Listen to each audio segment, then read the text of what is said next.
At the airport lounge, my dad told my grandma to just sit there. He said they would go check in and come right back. But as I watched them walk away, I realized they never intended to return. My parents were abandoning her, a woman they claimed had severe Alzheimer disease, entirely alone in the middle of the airport. I could not accept it. I ran back to find her, and what I saw changed my life forever. My name is Maya. I am 32 years old, and my family thought they could throw me and my grandmother away like garbage. Before I continue this story, let me know where you are watching from in the comments below. Hit like and subscribe if you have ever had to stand up to toxic family members who grossly underestimated your worth. The chaos of Hartsfield-Jackson Atlanta International Airport was deafening, but all I could hear was the furious pounding of my own heart. I had only stepped away for 5 minutes to buy a bottle of water for my grandmother. When I turned back toward Gate 24, Grandma Beatrice was sitting exactly where we left her, clutching her worn leather purse with frail hands. But my parents, Marcus and Vivian, along with my perfect younger sister Chloe and her wealthy white husband Chad, were not beside her. They were speed walking toward the International Departures security checkpoint, dragging their matching designer luggage behind them. I dropped the water bottle. It hit the floor with a loud thud, splashing cold water across the polished tiles. But I did not care. I sprinted through the dense crowd of travelers, dodging luggage carts and annoyed tourists, until I finally caught up to them. I grabbed my father by the sleeve of his expensive linen suit, pulling him to a halt. I demanded to know what he was doing and where they were going without Grandma Beatrice. Marcus ripped his arm out of my grip with shocking force. He glared at me with the same deep disdain he had always reserved exclusively for me. He told me to let go of him and stop making a public scene. He sneered, saying the old woman did not even recognize her own name anymore, let alone who was standing next to her. I was shaking with a mixture of rage and sheer disbelief. I asked him how he could leave his own mother sitting alone at a boarding gate when we were all supposed to be taking her on a family vacation. My mother Vivian rolled her eyes and casually adjusted her silk designer scarf. She said there was no family vacation for Beatrice. She stated that this entire trip was just a cover story to get her out of the house so Chad could finalize the paperwork back in Georgia. I looked at Chad. My brother-in-law stood there with a smug, entitled grin on his face, adjusting his gold watch. Marcus stepped into my personal space, his voice dropping to a harsh, threatening whisper. He told me the legacy farm in Georgia belonged to him now. He claimed it was his birthright, his inheritance, and he was not going to let it sit there rotting just so an old, broken-minded lady could wander around looking at weeds. He proudly announced that Chad had already brokered a massive real estate deal. They were selling our ancestors' land to a luxury resort group for $8 million. I felt physically sick to my stomach. That land had been in our family for 4 generations. My great-grandfather had bought those acres with blood, sweat, and endless sacrifice right after emancipation. Our family had fought through decades of discrimination, bad harvests, and predatory lending just to keep that soil in our name. It was our legacy. And my father was selling it to his privileged, greedy son-in-law so it could be paved over for golf courses and infinity pools for the wealthy. I raised my voice, telling Marcus he absolutely could not do that. I told him Grandma Beatrice would never in a million years agree to sign over the legacy land to a corporate resort. Marcus laughed. It was a cold, cruel sound that made my blood run cold. He said she did not need to agree to anything because she was legally incompetent. He bragged that Chad had already paid off the right people and handled the medical power of attorney. Then my father looked me up and down, his eyes scanning my simple jeans and plain sweater with absolute contempt. He told me not to interfere like the miserable failure I was. He said I was just a lowly, uneducated bookkeeper, and I knew absolutely nothing about real estate finance or how the real world worked. He brought up my past right there in the middle of the crowded terminal, weaponizing my deepest insecurities. He reminded me loudly of how I had dropped out of college 10 years ago to chase what he called my foolish, embarrassing food startup ideas. Marcus pointed directly at Chloe, who was standing there in a pristine white designer outfit, clutching Chad by the arm and looking at me with undisguised pity. My father told me I should look at my sister and learn a lesson. He boasted that Chloe was a highly successful marketing director, married to a brilliant developer who was elevating our family name. He said I was nothing but a college dropout who probably still sold vegetables from a dirty roadside stand, and I had absolutely no right to question family business. The audacity of his words stunned me into silence. I had not sold produce from a roadside stand in almost a decade. But to them, I was still the ultimate black sheep. I was the scapegoat, the daughter who brought them nothing but shame because I refused to conform to their shallow status, obsessed expectations. Chloe finally chimed in, her voice dripping with fake sugary sweetness. She told me I should just be a good girl and take care of Grandma Beatrice today. She said I clearly had nothing better to do with my life anyway, since my little food business was probably bankrupt by now. She patted her husband on the chest, saying that Chad was securing generational wealth for all of us, and I should be thanking him instead of screaming like a crazy person. Chad chuckled condescendingly. He pulled a thick wad of cash from his silver money clip. He peeled off 5 $100 bills and shoved them forcefully into my chest. The bills fluttered in the air and fell to the airport floor, scattering across the dirty tiles. Marcus delivered his final heartless command. He told me to pick up the money call, a cheap cab, and take the old woman to a state-run nursing home on the edge of the city. He said he had already canceled her lease on the farmhouse and moved her few belongings into storage. Then he looked at Vivian, and they both smiled a sickeningly triumphant smile. Marcus announced that they were going to Paris to celebrate their new wealth and their new freedom. He pointed a warning finger in my face, telling me to stay out of their way, or he would make sure I ended up completely broke and living on the streets. They turned their backs on me. I stood there rooted to the spot, watching my own parents and my sister walk away to board a luxury flight to Paris entirely funded by the stolen legacy of our ancestors. They had just discarded my grandmother like a broken piece of useless furniture, leaving the burden entirely on me while they ran off to enjoy the spoils. I did not scream. I did not cry. A cold, heavy resolve settled deep into my bones, replacing every ounce of hurt with pure, calculated focus. I left their dirty money on the floor and turned back toward Gate 24. My heart was pounding frantically against my ribs. I was completely terrified that Grandma Beatrice was having a severe panic attack. I imagined her sitting there surrounded by rushing strangers lost in the confusing fog of her Alzheimer disease, crying and wondering where her son had gone. I pushed my way aggressively back through the dense crowd of travelers, praying she was still sitting safely where we had left her. But when I finally broke through the wall of people and reached the waiting area, what I saw made me stop dead in my tracks. I braced myself to find a fragile old woman weeping in confusion amid the chaotic rush of the Atlanta airport. I expected to see my grandmother trembling, lost in the terrifying fog of severe Alzheimer disease, wondering why her only son had vanished into the crowd. Instead, the sight before me made my breath catch in my throat and my footsteps grind to an absolute halt. Grandma Beatrice was not crying.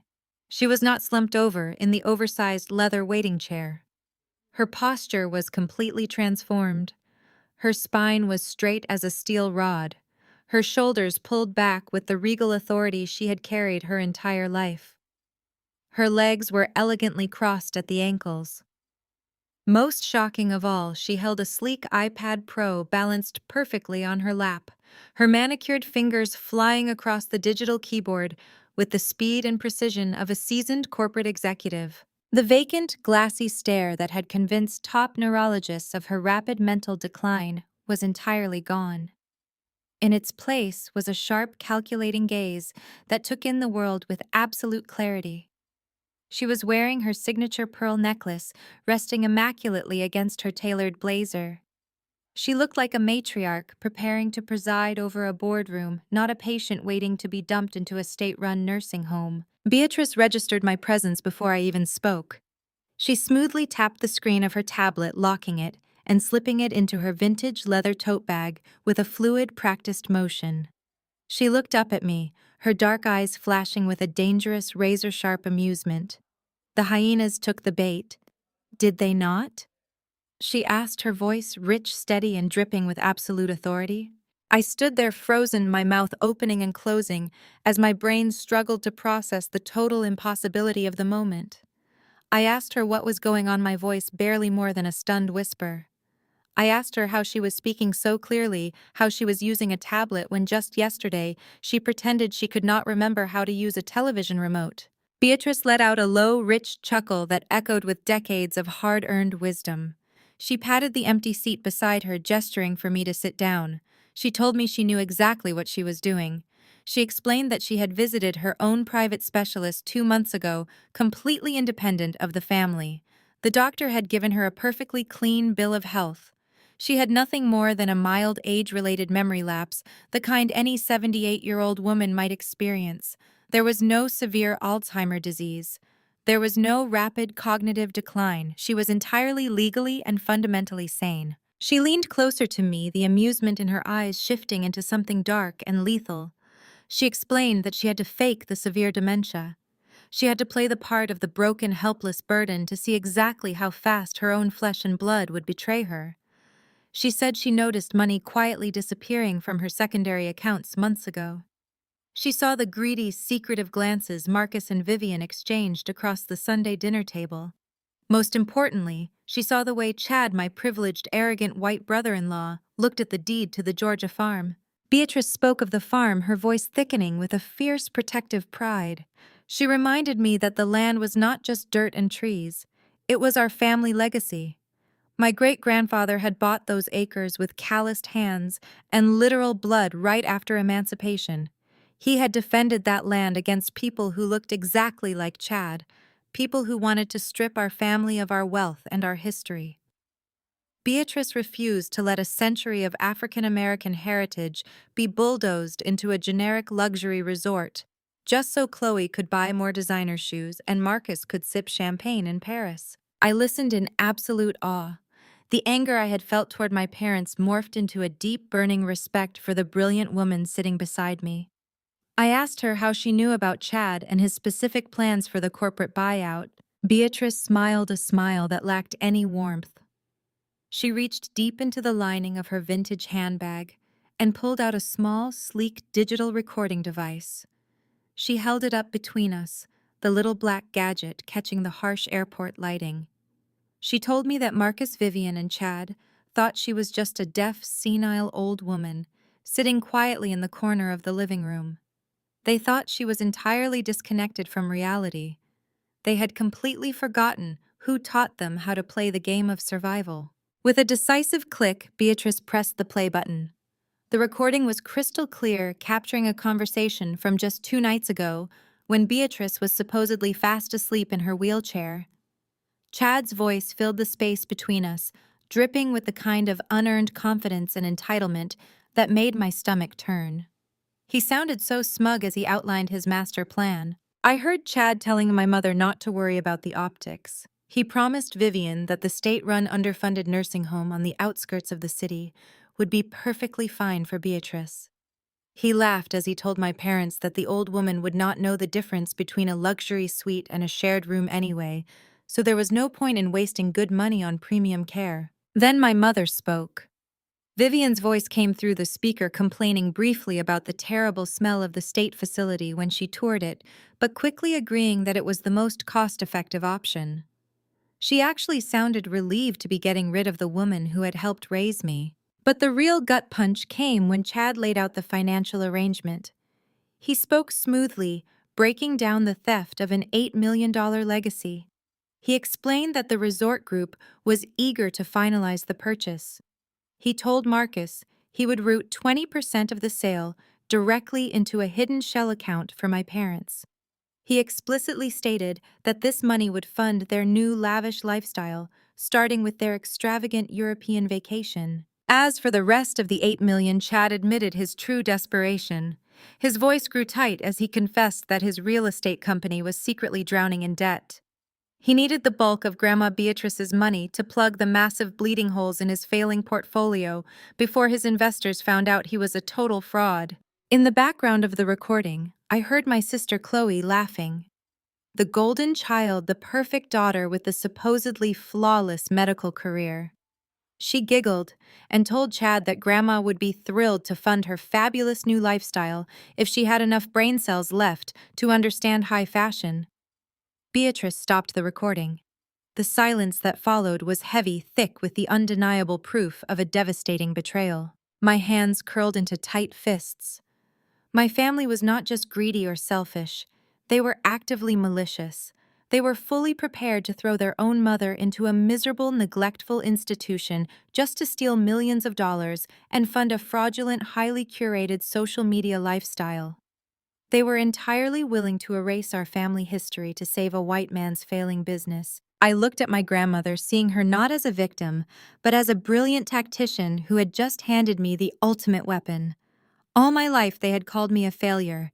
They had mocked me for dropping out of college, turning me into the family scapegoat because I refused to play their pretentious games. They thought I was weak. Beatrice carefully placed the recorder back into her purse. She adjusted her tailored coat and stood up with perfect grace. She looked me dead in the eye, and for the first time, I saw that she knew everything about me too. She knew I was not a struggling roadside vendor. She knew I had built a massive organic food supply empire in total secrecy, protecting my wealth from the very people who were currently boarding a flight to Paris. She reached out and placed a steady, warm hand on my cheek. Her dark eyes gleamed with a predatory light that sent a thrill of pure adrenaline straight through my veins. "Start the engine, granddaughter," she said, her tone sharp and unyielding. "Let the hunt begin." I did not say another word. I simply offered my arm to my grandmother, and together we walked away from Gate 24, leaving the illusion of their helpless victim sitting in the airport dust. I guided her through the bustling terminal and out into the humid Atlanta air, where my blacked-out Range Rover was waiting in the short-term parking lot. We drove in complete silence. Beatrice did not ask where we were going, and I did not offer an explanation. The chaotic highway traffic gradually gave way to the sleek, towering glass skyscrapers of Buckhead.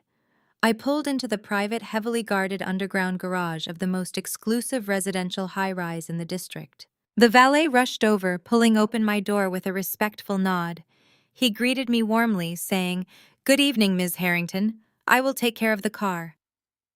Grandma Beatrice raised a perfectly sculpted eyebrow, but kept her thoughts to herself as I led her to a private elevator hidden behind a frosted glass partition. I pressed my thumb against the biometric scanner. The heavy steel doors slid shut and the elevator shot silently upward, bypassing the lobby and heading straight for the top floor. When the doors opened, they revealed the entirety of my living room. I watched my grandmother step out onto the imported Brazilian hardwood floors, her sharp eyes taking in the sheer magnitude of the space. My penthouse spanned 4,000 square feet of curated, unapologetic luxury. Floor-to-ceiling windows offered a stunning, uninterrupted panoramic view of the glowing Atlanta skyline. Custom leather sofas sat on top of rich, hand-woven rugs. The walls were adorned with original, highly valuable artwork by prominent African-American artists, pieces that celebrated our culture and history. Beatrice walked slowly toward the glass wall, looking down at the city lights sprawling out beneath her. She ran a hand over the smooth, cool surface of a black marble dining table. She turned to me, a slow, deeply satisfied smile spreading across her face. She quoted my father perfectly, asking if this was what Marcus meant by a dirty roadside vegetable stand. She let out a sharp, genuine laugh that echoed off the high ceilings. I walked into the open-concept kitchen and turned on the stove. I prepared a pot of hot Earl Grey tea, pouring it carefully into 2 porcelain cups. I carried them over to the sitting area and handed one to her before sinking into the armchair opposite hers. I looked at her over the rim of my cup and told her the truth I had kept buried for a decade. I explained that I did not drop out of college to be a failure. I dropped out because the traditional path my parents demanded was moving entirely too slow for the vision I had in my head. I told her I had founded Urban Roots. It was not a little farmer's market stall, it was a massive vertically integrated organic food supply chain. I owned the distribution centers, the freight trucks, and the exclusive supplier contracts. We fed the entire eastern seaboard, supplying premium organic produce to high-end grocery chains, corporate campuses, and luxury restaurant groups. My company was currently valued at over $120 million, and I was the sole owner. Beatrice took a slow sip of her tea, digesting the magnitude of what I had just revealed. She looked around the magnificent penthouse and then fixed her piercing gaze back on me. She asked the one question that had been hanging in the air since we walked through the door. She wanted to know why I kept it a secret. She asked why I allowed my parents and my sister to humiliate me at every Sunday dinner, every Thanksgiving, and every family reunion. She wanted to know why I let them call me a disappointment when I was sitting on an empire. I set my teacup down, the ceramic clinking softly against the glass table. I reminded her of what happened 3 years ago. I brought up Chloe's wedding.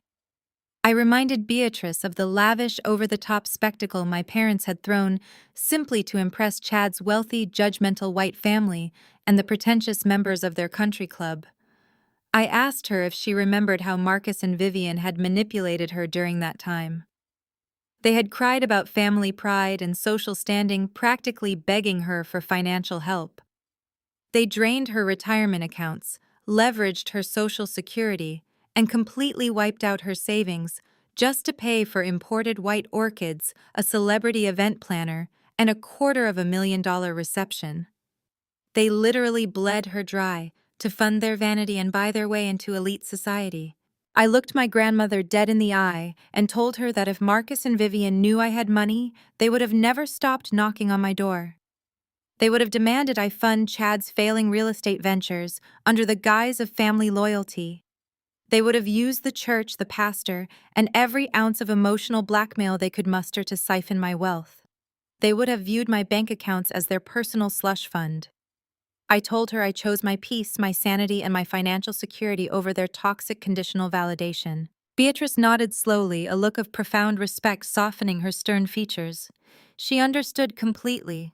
She saw the reality of the black tax I was avoiding, the cultural pressure to carry the financial burden of a family that did not even respect me. She leaned back in her chair and told me I had built a dark empire in the shadows. She said she had never been prouder of me than she was in this exact moment. Before I could respond, the sharp, jarring vibration of my cell phone cut through the quiet room. It was buzzing insistently on the marble coffee table. The caller ID flashed the name Naomi. Naomi was my lead corporate attorney, a ruthless, brilliant legal mind who handled all of my acquisitions and shielded my personal assets with aggressive precision. I immediately sensed that something was wrong. Naomi never called me this late in the evening unless it was an absolute emergency. I answered the call and put it on speaker so Beatrice could hear. Naomi did not waste any time with pleasantries. Her voice was breathless, tight with furious urgency. She told me we had a massive immediate problem. She said Chad did not just go to Paris to celebrate with my family. He had left his legal team back in Atlanta with explicit, highly illegal instructions and a pocket full of bribes to push his agenda through the local courts. Naomi revealed that Chad's lawyer had just filed an emergency medical power of attorney with the Fulton County Court just before the clerk's office closed.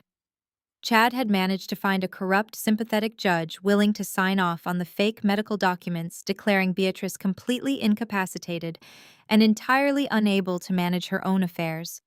He was bypassing the standard legal waiting periods, using his privileged connections and deep pockets to grease the wheels of the justice system. My heart slammed against my ribs. I asked Naomi what that meant for the legacy land. Naomi delivered the fatal blow. She said Chad was not waiting for his vacation to end. He was executing the sale of the farm tomorrow morning.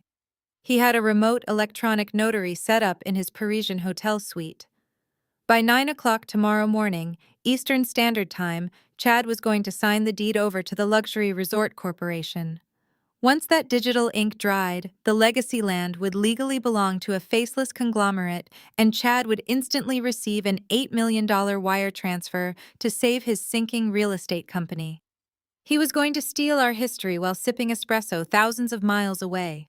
The silence in my penthouse felt suffocating after Naomi delivered those words. The reality of what Chad was attempting to do hung heavy in the air. He was not just stealing a piece of property. He was attempting to erase my grandmother's legal existence with the stroke of a pen. I asked Naomi to explain exactly how Chad managed to file an emergency medical power of attorney without my grandmother ever seeing a court-appointed doctor.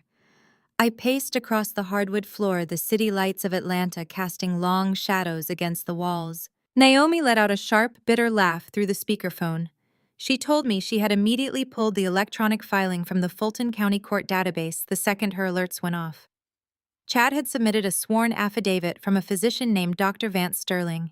He was a high society concierge doctor based in a private clinic in Buckhead, known exclusively for catering to wealthy, privileged clients who wanted discretion and boutique medical care. Naomi explained that her forensic accountant had already found a trail. Just 2 days ago, Chad's real estate development firm had authorized a $50,000 consulting fee paid directly to Dr. Sterling's private practice. Chad had literally bought a diagnosis. He paid a corrupt elite doctor to state on official legal records that Beatrice Harrington was suffering from advanced rapid-onset Alzheimer disease and was entirely incapable of managing her own physical and financial well-being. I felt a surge of absolute disgust. I looked at Grandma Beatrice, who was sitting perfectly upright listening to every single word with a terrifying calmness. Chad had weaponized the legal and medical systems against an elderly black woman, assuming no one would ever question the word of a wealthy white developer and his expensive private doctor. He banked entirely on the fact that my own father, Marcus, was standing right beside him, nodding along and corroborating the lie. They assumed I was just a broke, uneducated college dropout who could not afford to fight back. They thought they had covered all their bases. Naomi's voice dropped into a low, venomous tone. She said this arrogant guy really thinks he can just waltz down to the south, marry a naive black woman, and snatch up her ancestors' land with a single forged piece of paper. She paused, the absolute certainty of a legal shark evident in her tone. He clearly has no idea who he is actually dealing with. I stopped pacing and stood in front of the glass windows. I told Naomi she was right. Chad was operating on pure unchecked privilege and blind arrogance. He assumed the legal system would automatically rubber stamp his request because people like him rarely face consequences. He made a sloppy, desperate move because his company was hemorrhaging money and he thought we were too weak to notice. Grandma Beatrice leaned forward and spoke directly toward the phone resting on the marble table. Her voice was commanding, holding the absolute authority of a woman who had survived far worse men than Chad. She told Naomi she wanted a real medical evaluation tonight. She demanded the most respected, untouchable neurologist in the entire state of Georgia. She wanted a comprehensive ironclad certificate of mental competency that would not only invalidate Chad's forged document, but also destroy Dr. Vance Sterling's medical license forever. Naomi did not miss a beat. She loved a corporate war, and she thrived on destroying corrupt men. She immediately told Beatrice she was on it. She said she personally knew the chief of neurology at Emory University Hospital. He owed Naomi a massive favor from a previous corporate litigation case, and he was completely immune to the kind of bribes Chad was handing out. She promised to have the doctor at my penthouse within the hour with a full testing kit and a legal videographer to document the entire assessment. I gave Naomi her next set of instructions. I told her that once we had the clean medical evaluation in hand, she needed to draft an emergency injunction. I wanted her waiting at the courthouse the second the doors opened tomorrow morning. We were going to block the title transfer of the legacy farm. I wanted a complete freeze placed on all transactions related to the property. Chad was planning to sign the deed over to the Luxury Resort Corporation by 9 o'clock in the morning from his lavish hotel suite in Paris. I wanted his digital signature to bounce back as invalid. I wanted him to feel the exact moment his $8 million lifeline was violently severed. Naomi agreed, her tone ringing with dark anticipation. She promised to have the legal trap fully set before the sun came up. She hung up the phone to start making the arrangements. The penthouse fell quiet again. Beatrice and I looked at each other. The battle lines were drawn. We were no longer reacting to my family's betrayal. We were actively dismantling their entire future. Just as I turned toward the kitchen to pour myself another cup of tea, my cell phone vibrated violently against the marble table. The screen lit up, cutting through the dim lighting of the room. It was not Naomi calling back. It was a notification from the Harrington family group chat. I picked up the phone. For the past few years, I had kept this group chat on silent, ignoring the constant stream of superficial updates, bragging photos, and passive-aggressive comments my mother and sister loved to post. But tonight, I opened the message. It was a photo from Chloe. The image was high-resolution, perfectly filtered, and dripping with manufactured wealth. Chloe and Chad were standing on a private balcony in Paris. The Eiffel Tower sparkled brilliantly in the dark night sky right behind them. Chloe was wearing a custom silk designer dress, her hair perfectly styled, leaning affectionately against Chad's chest. Chad was wearing a tailored tuxedo, holding a crystal flute filled with vintage champagne. He had that same smug, entitled grin plastered across his face, looking like a man who had just conquered the world.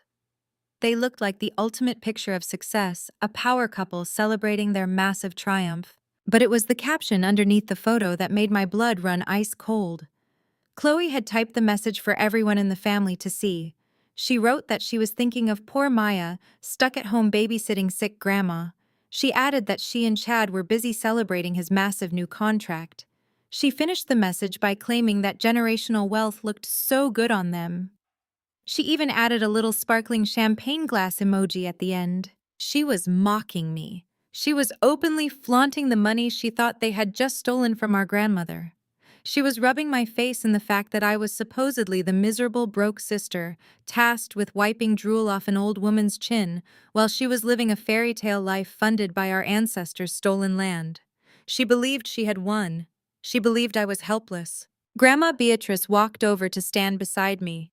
She looked down at the bright screen of my phone reading Chloe's caption. A profound look of disgust washed over her elegant features.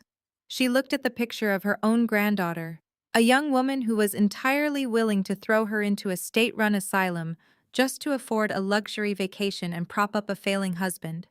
Beatrice looked up at me. There were no tears in her eyes. There was no heartbreak left for a family that had proven themselves to be nothing but parasites.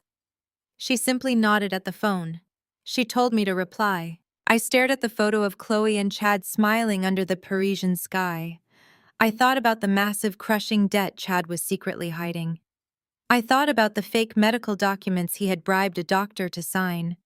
I thought about Marcus and Vivian sleeping comfortably in their first-class cabin, utterly convinced they were about to become multimillionaires by betraying their own blood. They thought they had outsmarted everyone.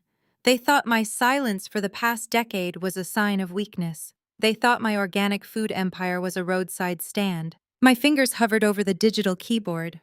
I did not write a long emotional paragraph. I did not accuse them of theft or scream about their betrayal. I did not give them the satisfaction of an emotional reaction.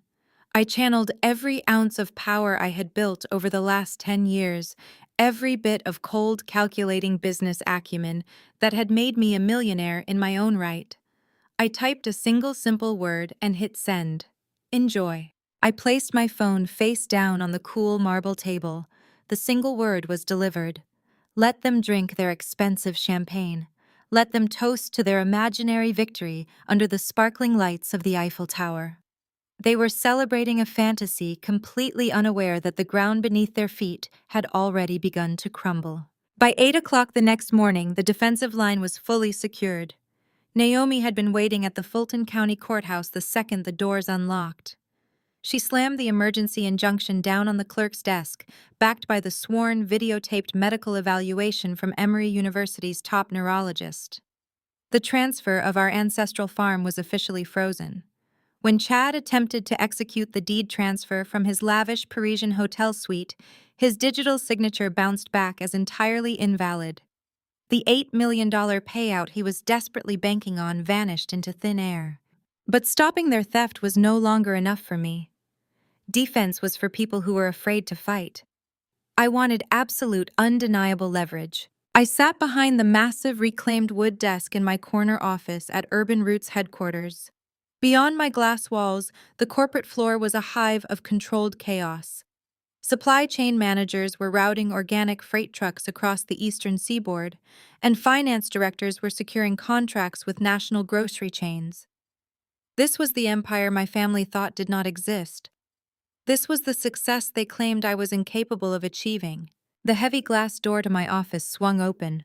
Silas walked in bringing a blast of cold, focused energy with him. Silas was a former forensic accountant turned private investigator. He specialized in dissecting the hidden financial sins of Atlanta's wealthy elite. He was ruthless, incredibly discreet, and worth every single penny I paid him. He did not bother with pleasantries or small talk. He walked straight to my desk and dropped a thick, overstuffed manila folder right in front of me, the loud slap of the heavy paper echoing in the quiet office. Silas took a seat opposite me, crossing his arms over his chest. He looked at me with a grim professional satisfaction. He said he had spent the last 48 hours tearing through the financial records of Chad, Chloe, and my parents. He told me that what he found was not just standard corporate greed. It was a staggering, pathetic house of cards, built entirely on fraud, theft, and desperate delusion. I leaned forward, folding my hands together, resting them on top of the file. I told him to give me the worst of it. Silas did not hesitate. He started with my perfect golden child sister. He asked me if I remembered how endlessly proud my parents were when Chloe graduated from medical school. He reminded me of how Vivian paraded Chloe around the church every Sunday, bragging to the congregation about her brilliant, gifted daughter who achieved everything through pure intellect and hard work. I nodded, feeling a familiar tightness in my jaw. I remembered it perfectly. Vivian had used Chloe's medical degree as a weapon to bludgeon me at every family gathering, constantly asking when I was going to stop playing with vegetables and get a real respectable career like my sister. Silas let out a harsh, humorless laugh. He pointed at the folder. He said Chloe's medical doctorate was a complete and utter sham. She did not earn her way through those final critical years of her residency. Silas explained that my mother, Vivian, had systematically siphoned $150,000 directly from Grandma Beatrice's high-limit credit cards and secondary savings accounts. Vivian had disguised the theft as medical expenses and home care supplies for Beatrice over a span of 3 years. I felt a sudden violent surge of nausea. My mother had stolen from her own mother, draining an elderly woman's accounts behind her back. Silas continued, his voice devoid of any pity. He detailed exactly where that stolen money went. Vivian did not use it for Beatrice. She funneled every single dime into a series of strategic bribes. She paid off a corrupt academic board member and funded fabricated clinical hours to ensure Chloe passed her final evaluations without actually doing the required work. Chloe was not a medical genius. She was a manufactured fraud, and her prestigious title was entirely paid for by elder abuse. I closed my eyes for a fraction of a second, letting the sheer disgust wash over me. My parents had looked down on my legitimate self-made business while actively committing felonies to buy Chloe's fake success. They sacrificed my grandmother's financial security just so they could wear big hats at church and brag about having a doctor in the family. I opened my eyes and looked at Silas. I told him to move on to Chad. I needed to know exactly why my arrogant white brother-in-law was so desperate to steal an $8 million farm in Georgia. Silas leaned forward, his eyes gleaming with the thrill of the kill. He said Chad was the biggest joke of all. He explained that Chad's real estate development firm was nothing but a hollow shell. Chad liked to project the image of a massive, untouchable corporate titan, but behind closed doors, traditional banks had completely cut him off. They knew his portfolio was toxic. Silas tapped his finger against the desk for emphasis. He told me Chad was currently $3 million in debt to a group of highly aggressive predatory shadow lenders. He was bleeding cash daily. The $8 million farm payout was his only lifeline to avoid total bankruptcy and potential criminal fraud charges from his angry investors. I processed the numbers quickly. $3 million in bad debt was a massive hole, but predatory lenders required severe ironclad collateral. I asked Silas what Chad had used to secure that kind of high-risk money. A slow, dark smile spread across Silas's face. He told me I was going to love this part. He opened the folder and slid a copy of a property deed across my desk. Silas explained that Chad had put up the extravagant multi-million-dollar newlywed mansion as collateral. The exact same sprawling estate that Chad and Chloe had supposedly purchased for Marcus and Vivian to live in. The house my parents constantly flaunted to their friends, bragging about how their wealthy son-in-law had elevated them into high society. The realization hit me with the force of a freight train. My parents did not own that mansion. They were living in a house entirely leveraged by a desperate failing man. Chad had secretly mortgaged the roof over their heads to save his own skin. If Chad defaulted on his $3 million debt, the predatory lenders would seize the property immediately. Marcus and Vivian would be thrown out onto the street humiliated and entirely penniless, holding nothing but their fake pride and empty designer luggage. They had abandoned Beatrice at an airport gate to help a man who had already quietly signed away their entire future. I stared at the deed resting on my desk. The paper represented everything wrong with my family. The lies, the fake prestige, the absolute betrayal of our bloodline for the illusion of white wealth and status. Chad thought he could march into the South, marry a naive black woman, charm her status-obsessed parents, and steal our ancestral land with a forged piece of paper. He genuinely believed his privilege made him invincible. He had no idea he was playing in a completely different league now. I did not feel sorry for any of them. I felt a cold, absolute clarity. I picked up my desk phone and pressed the speed dial button for my chief financial officer. David answered on the first ring. I kept my voice perfectly level, stripping away any trace of emotion. I told David to immediately activate Apex Holdings, one of our aggressive blind shell companies used for discrete corporate acquisitions. David asked what our target was. I looked down at Silas's forensic report tracing the names of the predatory lenders holding Chad's loans. I told David I wanted him to reach out to those specific shadow lenders within the hour. I instructed him to buy up every single cent of Chad's $3 million debt. I told him to pay whatever premium was necessary to secure the paper immediately. I wanted the loans, I wanted the penalties, and most importantly, I wanted the collateral deed to the mansion. David did not question me. He simply confirmed the order and hung up to execute the hostile takeover of my brother-in-law's entire existence. I set the phone down and looked at Silas. I slid the manila folder back toward me, resting my hands on top of the explosive secrets inside. By the time Chad and Chloe landed back in Atlanta, their fake empire would no longer belong to the banks or the shadow lenders. I was quietly buying the chains they had wrapped around their own necks. I was officially becoming my brother-in-law's biggest, most ruthless creditor. The house my parents slept in, the debt that kept Chad awake at night, it all belonged to me now. The hunt was no longer just about protecting my grandmother. It was about absolute, undeniable ownership of their consequences. 3 days later, the Parisian fairy tale abruptly ended. The emergency injunction Naomi filed had worked flawlessly. When Chad attempted to electronically sign the deed over to the resort corporation from his luxury suite, the system locked him out. The transfer was officially frozen. The $8 million wire transfer he was sweating over never arrived. I did not hear a single word from him or my sister, but I could easily imagine the sheer suffocating panic setting in as Chad realized his corporate lifeline had been brutally severed. They flew back to Atlanta in absolute silence. The very next morning, my cell phone vibrated on the kitchen counter. It was a text message from my mother. Vivian did not ask how my week was going. She did not bother to inquire about my grandmother's health or how I was managing the caretaking duties she had dumped on my shoulders. She simply issued a cold, non-negotiable command. She ordered me to pack up the old woman and bring her to Chad and Chloe's estate for Sunday dinner. She added a specific sickening detail at the end of the message. She noted that Pastor Thomas from our family church would be joining us for the meal. I stared at the screen, instantly recognizing the manipulative strategy at play. It was a brilliantly toxic move.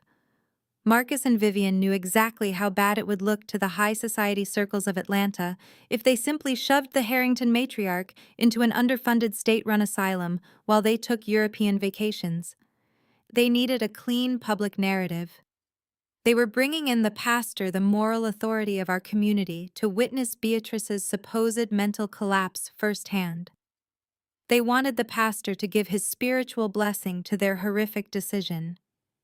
They needed him to go back to the congregation and tell everyone that Marcus and Vivian were devoted children who had absolutely no choice but to institutionalize a severely deteriorating woman. I read the text message aloud to my grandmother. She was sitting across from me at the kitchen island, calmly reviewing the final digital transfer receipts Naomi had sent over, validating my total acquisition of Chad's massive debt. Beatrice did not flinch. She simply locked the screen of her tablet, her expression hardening into a mask of pure, regal determination. She stood up smoothly and walked toward the guest suite to get dressed. When she emerged an hour later, the fragile, confused elder my family expected to see was entirely gone. She had bypassed the oversized, comfortable sweaters my mother usually forced her to wear. Instead, she was wearing a sharply tailored midnight blue blazer that commanded absolute respect. The fabric hung perfectly on her straight spine. Around her neck, she fastened her heavy signature heirloom pearl necklace. The pearls gleamed against the dark fabric, a silent, powerful testament to decades of Harrington family endurance, grace, and survival. She adjusted her cuffs with crisp, deliberate movements. She looked at me, her dark eyes flashing with a cold, predatory anticipation. "Maya, today, we will go to the hypocrite's church," she said, her voice steady and echoing with absolute authority. "Let us see exactly how long they can keep up this little act of theirs." I smiled, feeling a thrill of pure adrenaline rush through my veins. I walked over to the entryway table and picked up my sleek black leather portfolio. It was heavy, packed tight, with the literal destruction of my family's entire fake existence. Inside rested the undeniably perfect neurological evaluation from the chief of neurology at Emory University, proving Beatrice was legally and medically brilliant. Next to it were the printed ledgers of Vivian's embezzlement, the undeniable proof that she had stolen $150,000 from Beatrice to bribe a medical board and buy Chloe's fraudulent degree. And tucked securely at the very back were the original newly transferred promissory notes from the shadow lenders. I officially owned the $3 million predatory debt that kept Chad's entire world afloat. I held the deed to the mansion we were driving to. I was officially the largest creditor to my arrogant brother-in-law. We navigated the winding, immaculately manicured roads of Chad's exclusive gated community in Buckhead. As I pulled my Range Rover up the sprawling circular driveway of their massive, pretentious estate, I looked at the towering white columns and the perfectly landscaped gardens. It was a monument to their greed, an absolute illusion built on stolen money and desperate lies. I turned off the engine and looked over at the passenger seat.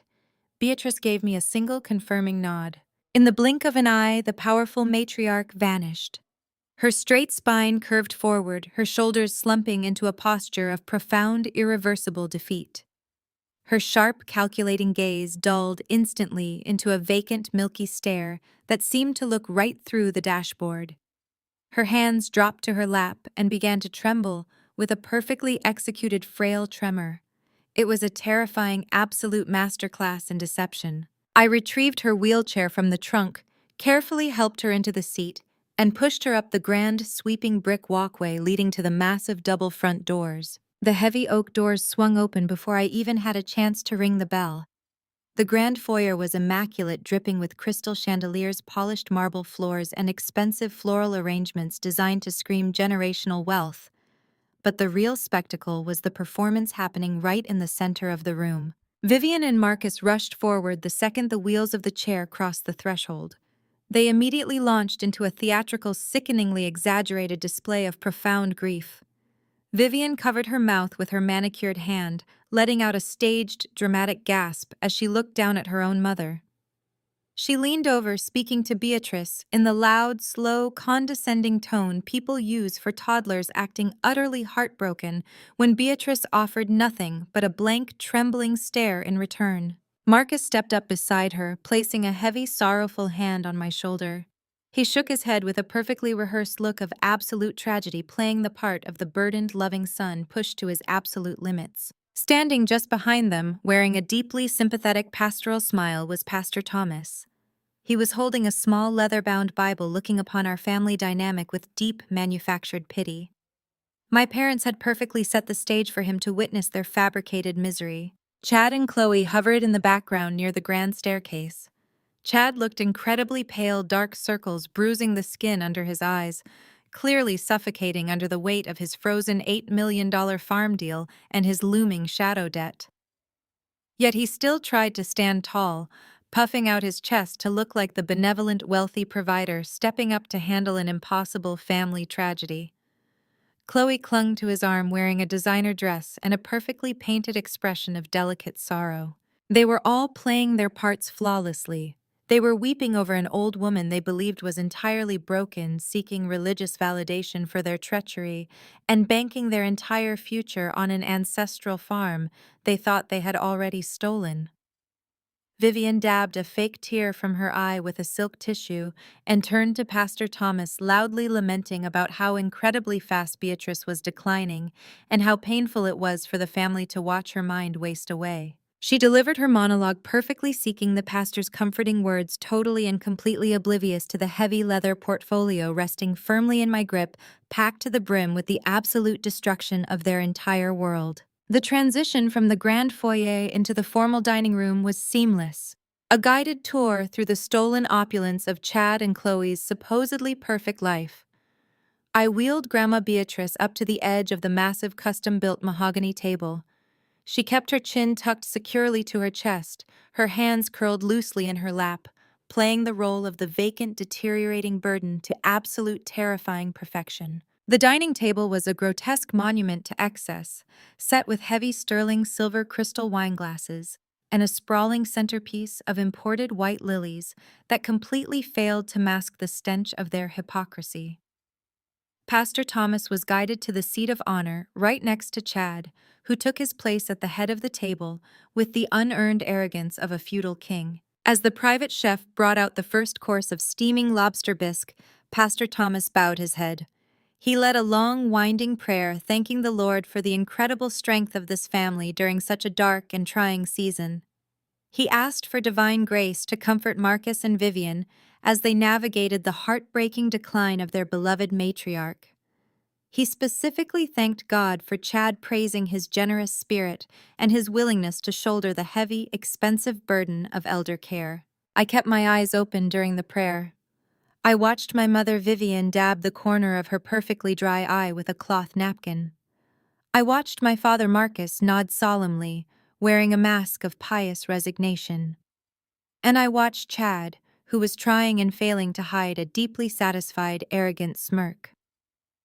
Beside me, my heavy leather portfolio rested against the leg of my chair, a silent ticking time bomb waiting to detonate. As the amen echoed through the cavernous room, the clinking of silver spoons against porcelain began.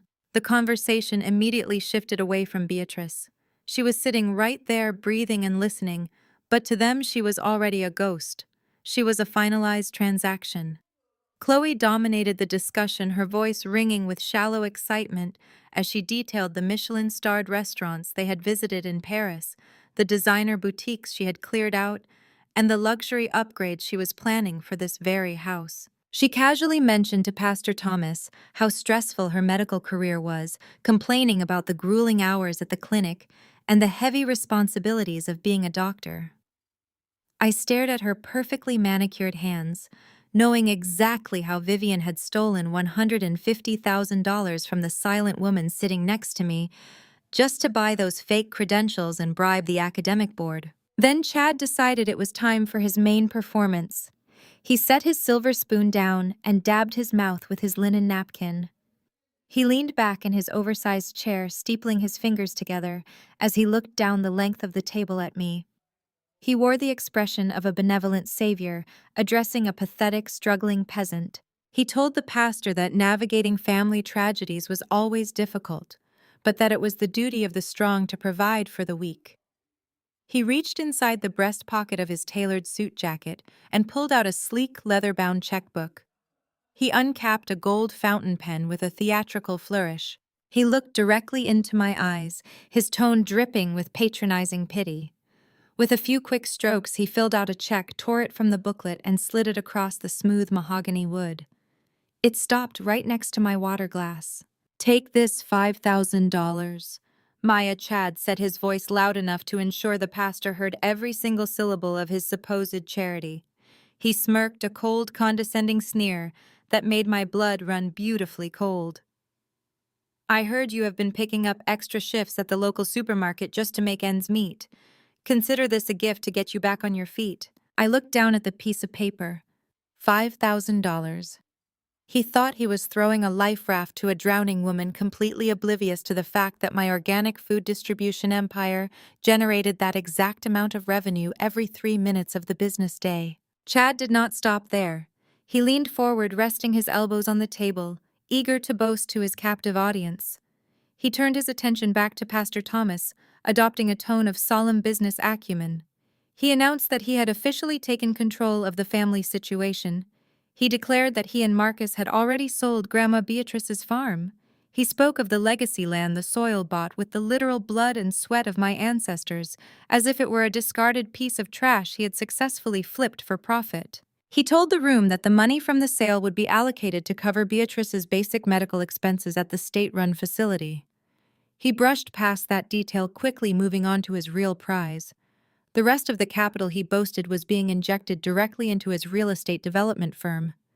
He proudly announced that he was using my grandmother's wealth to take his company public. He reached out and grabbed Chloe's hand, kissing her knuckles. He looked at the pastor and stated that Chloe was his wife, his queen, and she deserved to enjoy the absolute best life possible. The reaction from my parents was instantaneous and nauseating. Vivian clasped her hands together against her chest, her eyes wide with manufactured adoration. She looked at him as if he were a deity descended from the heavens. She declared loudly that Chad was truly a God-sent son-in-law. She told the pastor that they were so incredibly blessed to have a man of such high caliber and deep resources leading their family through this dark time. Marcus nodded vigorously in agreement, raising his wine glass in a silent toast to the man who was currently holding the secret mortgage to the very house they were eating in. Pastor Thomas smiled a wide, approving smile. He praised Chad's stewardship. He praised his willingness to protect his wife and care for his ailing grandmother-in-law. The entire room was drowning in a collective delusion of white saviorism and greedy self-congratulation. Grandma Beatrice remained perfectly still. She did not twitch. She did not break character. She trusted me completely to handle the execution. I did not scream. I did not flip the table. I did not let a single ounce of anger show on my face. The absolute intoxicating power of holding their total destruction in my hands made me terrifyingly calm. I slowly picked up the check from the table. I held it between my thumb and index finger, examining the $5,000 sum written in bold blue ink. I looked at Chad, meeting his arrogant gaze with eyes that were entirely dead and devoid of any gratitude. I brought my hands together and slowly, deliberately ripped the check perfectly down the middle. The dining room fell dead silent. The clinking of silverware stopped. Vivian's adoring smile froze on her face. Pastor Thomas blinked in sheer confusion. Chad's smug grin faltered, his brow furrowing as he tried to process what I was doing. I stacked the two halves together and ripped them again. The thick paper tore with a loud, crisp sound that echoed in the vast, quiet room. I ripped the pieces again and again until the $5,000 check was nothing but a pile of tiny, jagged confetti resting in the palm of my hand. I stood up from my chair. The movement was slow and fluid. I walked around the edge of the large table, my heels clicking softly against the hardwood floor. No one spoke. No one breathed. They watched me with a mixture of shock and rising horror as I approached the head of the table. I stopped right next to Chad. He stared up at me, his face turning a blotchy, furious red, his mouth opening to demand an explanation. I extended my closed hand directly over his steaming, untouched bowl of expensive lobster bisque. I opened my fingers and let the tiny shredded pieces of the check fall like snow, floating gently down into the rich cream, ruining his meal completely. The tiny, jagged pieces of the shredded $5,000 check settled into the rich, creamy surface of the lobster bisque, instantly soaking up the orange liquid and ruining the expensive dish. For 3 agonizingly long seconds, nobody in the dining room dared to take a single breath. The silence was absolute, heavy, and suffocating. Chad stared down at his ruined meal, his eyes wide with a mixture of profound confusion and rising explosive rage. His jaw slackened, the smug, arrogant smirk completely wiped from his face. He looked up at me, his face turning a deep, blotchy shade of crimson, as he finally processed the sheer magnitude of the disrespect I had just handed him. Before Chad could even open his mouth to shout, Vivian erupted. My mother shot up from her custom-upholstered dining chair with such violent force that it scraped loudly against the polished hardwood floor. Her heavy pearl necklace clattered wildly against her chest. Her face was contorted with a vicious, unhinged fury that completely shattered her carefully curated image of a pious, elegant Southern matriarch. She pointed a shaking, manicured finger directly at my face, her voice piercing the quiet room like a siren. She screamed at me, demanding to know what was wrong with me. She called me an ungrateful, bitter, jealous failure. She shrieked that I had intentionally come to this house to humiliate the family and ruin a beautiful Holy Sunday dinner because I simply could not stand to see my sister living a blessed, successful life. Vivian did not stop there. She frantically turned her attention to Pastor Thomas, who was sitting frozen in his chair, his hands gripping his leather-bound Bible. My mother's voice shifted instantly from venomous rage to manufactured desperate sorrow. She apologized profusely to the pastor. She begged him to forgive my outrageous behavior, claiming that my lack of a career, my lack of a husband, and my utter lack of ambition had driven me completely insane. She declared that Chad was the only reason our family had any hope left, calling him a generous, loving savior who was graciously willing to take on the massive burden of my grandmother's tragic illness. Marcus stepped forward, his face dark with embarrassment and anger.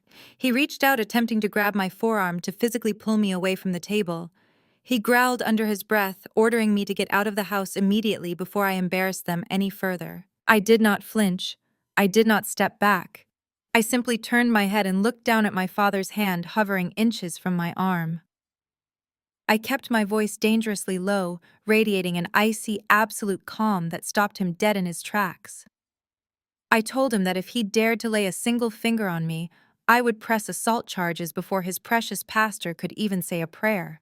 Marcus slowly lowered his hand, his eyes widening as he registered the cold, unfamiliar authority in my voice.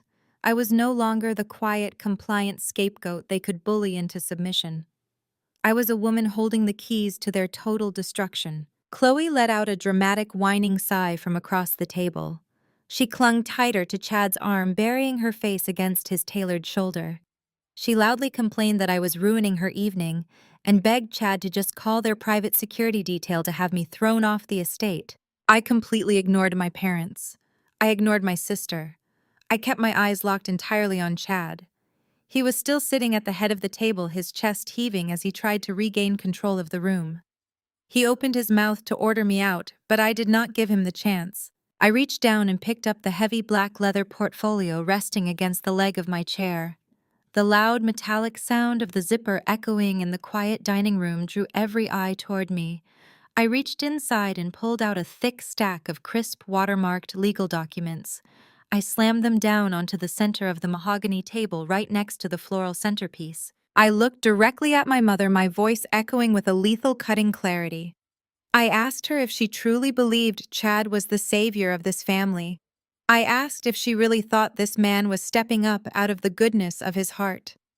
I turned my piercing gaze back to my brother-in-law. The color had suddenly begun to drain from Chad's face. He recognized the heavy, embossed legal paper sitting on the table. He recognized the stamp of the Fulton County Court. I smiled, a slow, predatory expression that lacked any trace of warmth. I asked Chad a very simple question. I asked him if he had enjoyed receiving the $2 million non-refundable deposit from the Luxury Resort Corporation last week. Chad's breath hitched audibly. Chloe stopped whining, her head snapping up to look at her husband in sudden confusion. Marcus and Vivian exchanged a bewildered glance. Pastor Thomas sat perfectly still, realizing he was no longer witnessing a family squabble, but a brutal high-stakes corporate execution. I leaned forward, resting my hands firmly on the polished wood of the dining table, trapping Chad in my gaze. I told him it was a real shame about his master plan. I explained that the Georgia Land Registry had officially rejected his deed transfer at exactly 8 o'clock this morning. I watched his eyes widen in pure, unadulterated terror as the reality of my words struck him. I told him the transaction was entirely invalid, bounced back by the federal system, and red flagged for immediate legal review. Chad gripped the edges of his chair, his knuckles turning stark white. He sputtered, his voice losing all its arrogant resonance. He demanded to know what I had done. I tapped the stack of documents on the table. I told him he should have done his due diligence before trying to steal from a black woman in the South. I explained that 2 years ago, Grandma Beatrice noticed the greedy, calculating way Marcus and Vivian were looking at her bank accounts. She saw the way Chad drooled over the acreage of the legacy farm. Because she was a brilliant, forward-thinking matriarch, she took immediate action. I raised my voice so that every single person in the room, especially the pastor, could hear me perfectly. I announced that 2 years ago, Beatrice Harrington legally signed the entire Georgia farm, the mineral rights, the timber rights, and every single cent of its equity, into an irrevocable trust.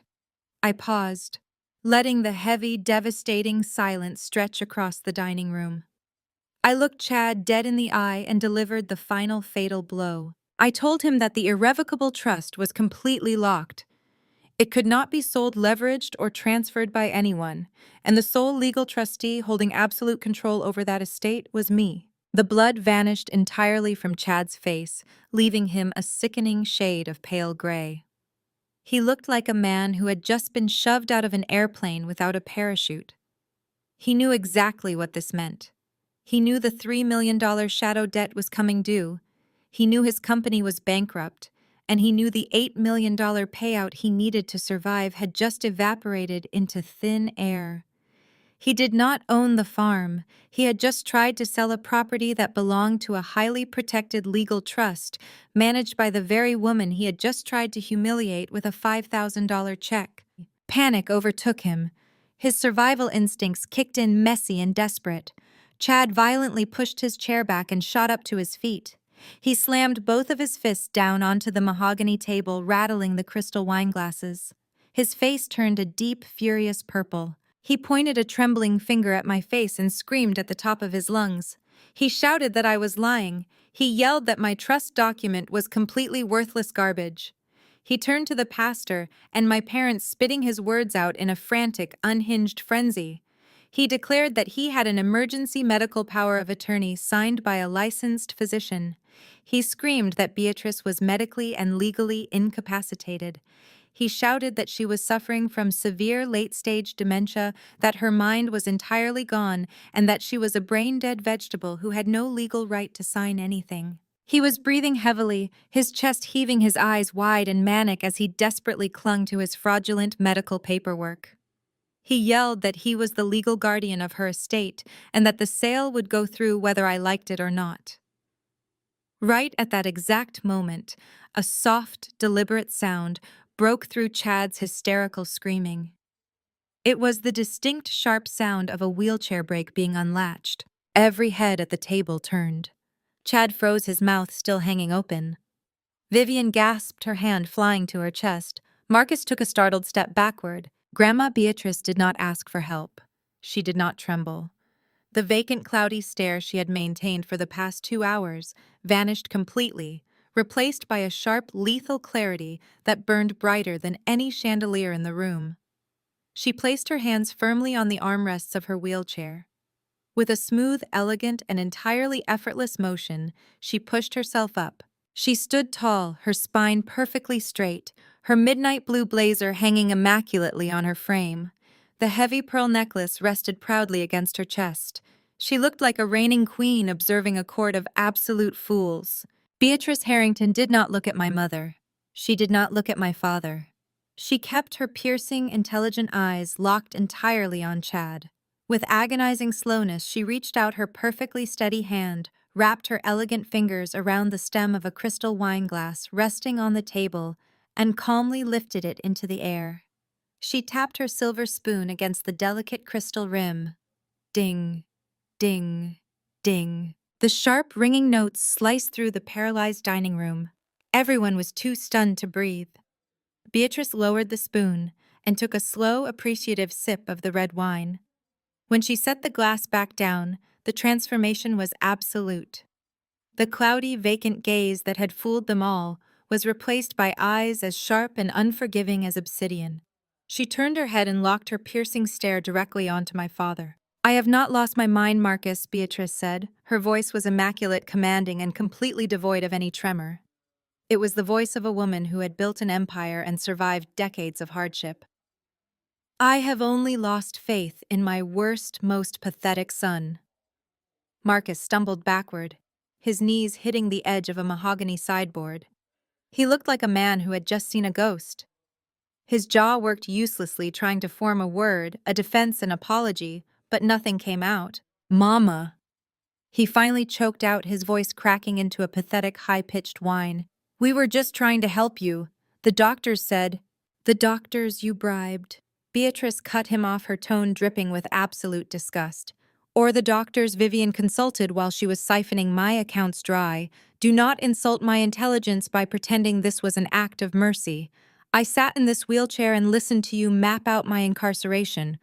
I watched you plan your European vacations with money you thought you had successfully stolen from a woman who changed your diapers." Vivian's face had drained of all color, replacing her usual spray-tanned glow with a sickly ash-gray pallor. She clutched her pearl necklace, her chest heaving in rapid, panicked breaths. "Beatrice, please, you are confused. Maya has poisoned your mind. She has manipulated you into thinking—" "Do not speak to me, Vivian." Beatrice snapped, her voice cracking like a whip. "You are nothing but a common thief playing dress-up in my house." Beatrice slowly turned her attention away from my hyperventilating parents and focused entirely on Pastor Thomas. The clergyman was pressed rigidly against the back of his chair, his hands gripping his leather-bound Bible so tightly his knuckles were white. He looked utterly terrified, suddenly realizing he had been brought into this house not to offer spiritual comfort, but to act as a blind, credible witness to a massive criminal conspiracy. "Pastor Thomas," Beatrice said, her tone softening into a polite but icy formality, "it is a pleasure to see you outside of Sunday service. I believe my daughter-in-law made a rather generous, highly publicized pledge to the congregation last month. $50,000 for the new community center renovation, was it not?" Pastor Thomas swallowed hard, his Adam's apple bobbing. He gave a jerky, terrified nod. "Yes, ma'am. Sister Vivian was very generous." "Do not accept it, Pastor," Beatrice commanded. "Not unless the church board wishes to be federally indicted for receiving stolen property. That $50,000 along with another $100,000 was embezzled directly from my secondary credit lines." The pastor let out a sharp gasp, dropping his Bible onto the table. "Vivian disguised the theft as my private medical expenses." Beatrice continued, her gaze shifting to pin my mother to the wall. "She drained my accounts right around the same time she was desperately buying Chloe's way through her medical residency. That check is stolen money from this old woman's credit card. I suggest you go back to your congregation, Pastor, and tell them exactly what kind of devoted, upstanding Christians Marcus and Vivian truly are." "That is a lie!" Vivian shrieked, her voice shattering into a hysterical, ugly screech. She lunged forward, pointing wildly at me. "She forged those bank statements. Maya faked the ledgers. Chloe is a brilliant doctor. My daughter is a genius." Chloe let out a whimpering sob, sinking into her chair and burying her face in her hands.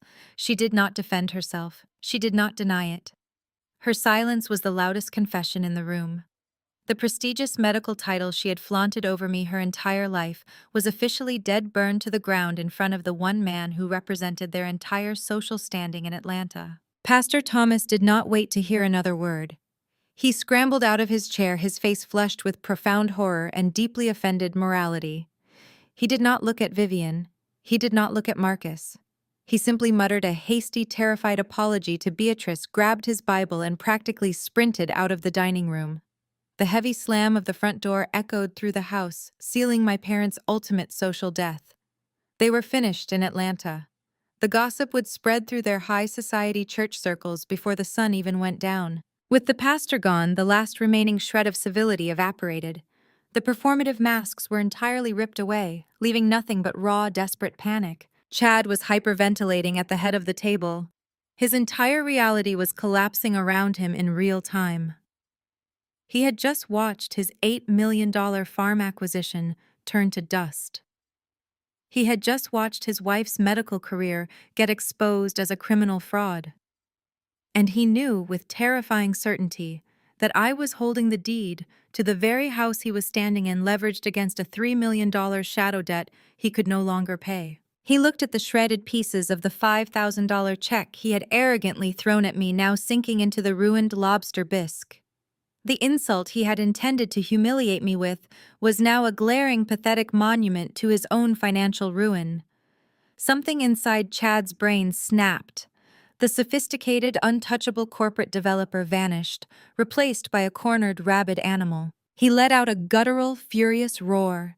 He reached down and grabbed a heavy, serrated silver dining knife from the table. He vaulted out of his chair, kicking it backwards so violently it crashed to the floor. His face was a mask of pure, unhinged purple rage. Veins bulged violently against the side of his neck as he leveled the blade directly at my face. "I will sue you!" Chad screamed, spittle flying from his lips.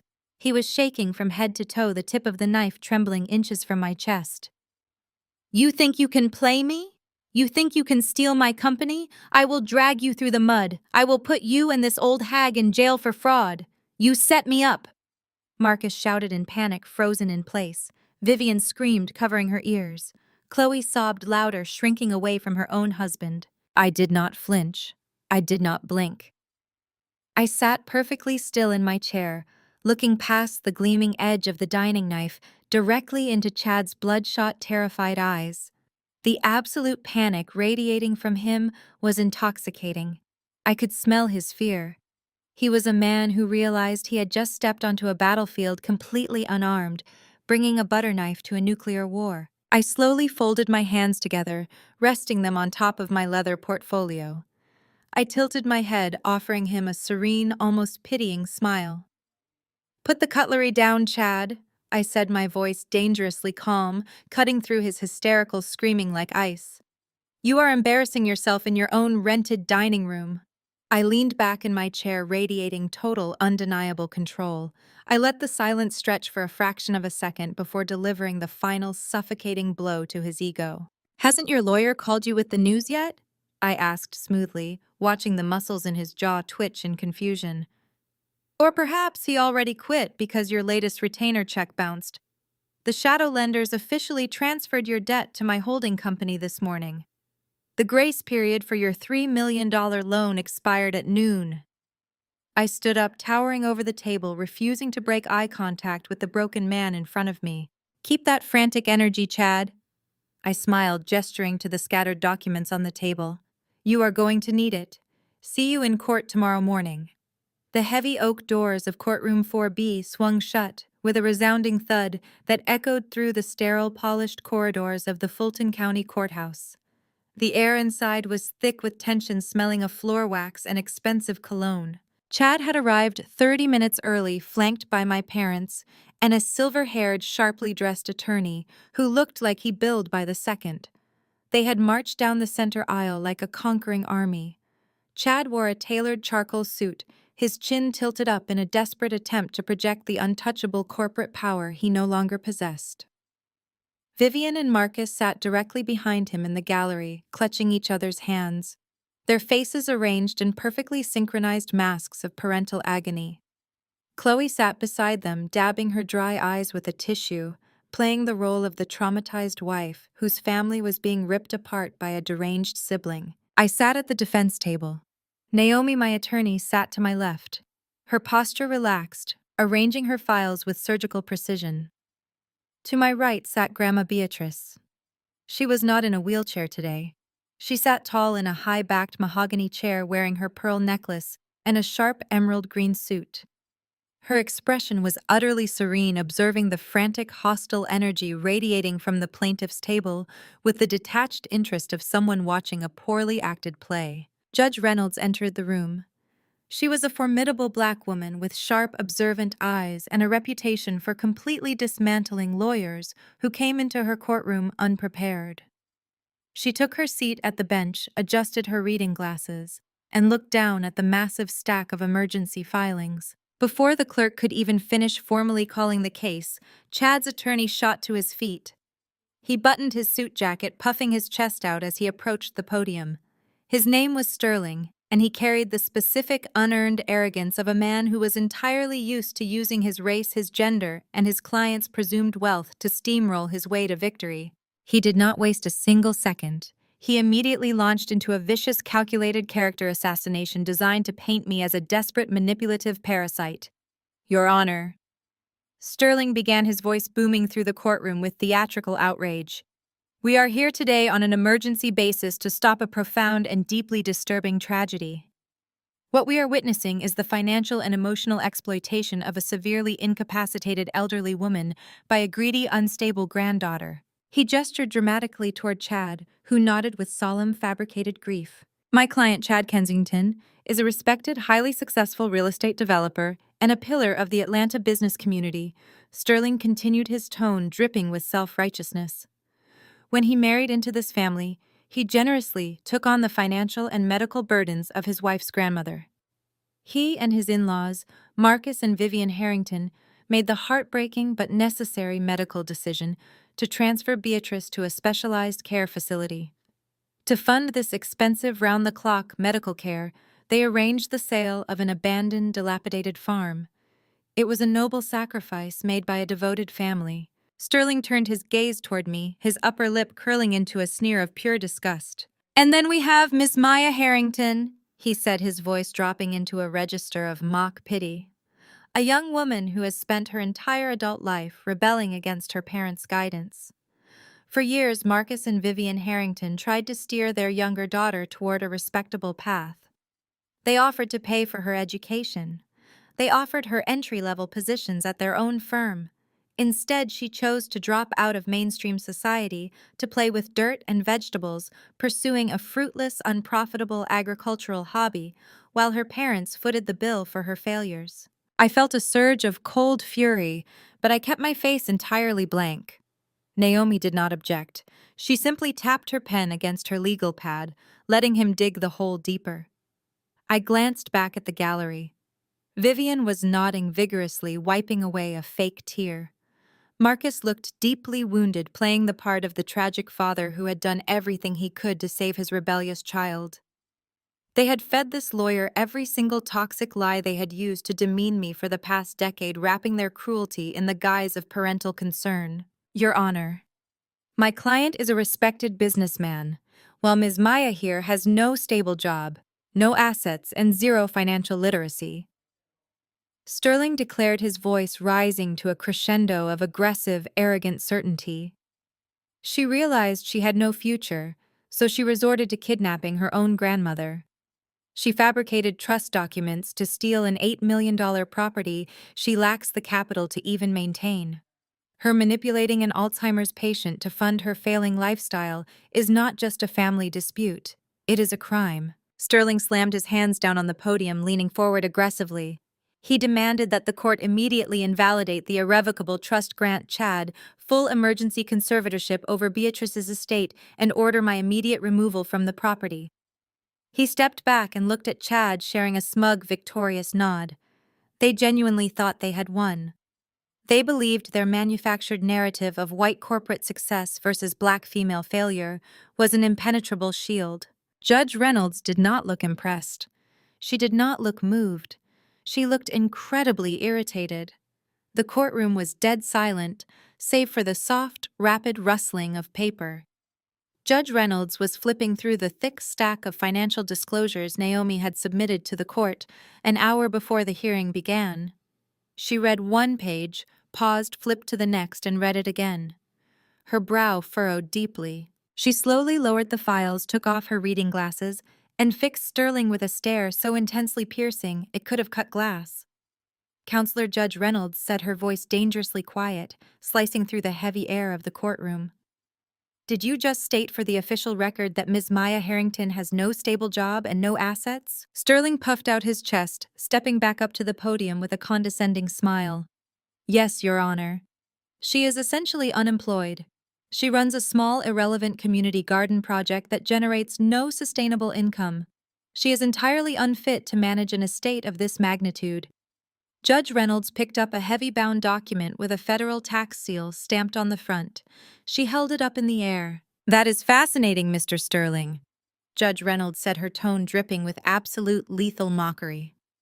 "Because according to the certified corporate tax records and federal financial disclosures I am currently holding in my hand, Ms. Maya Harrington is the sole founder and chief executive officer of Urban Roots Incorporated."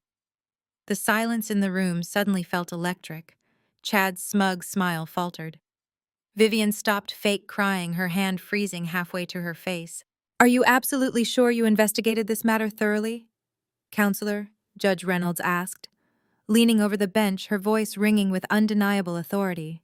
"Because according to these federal filings, Urban Roots is a national organic distribution conglomerate.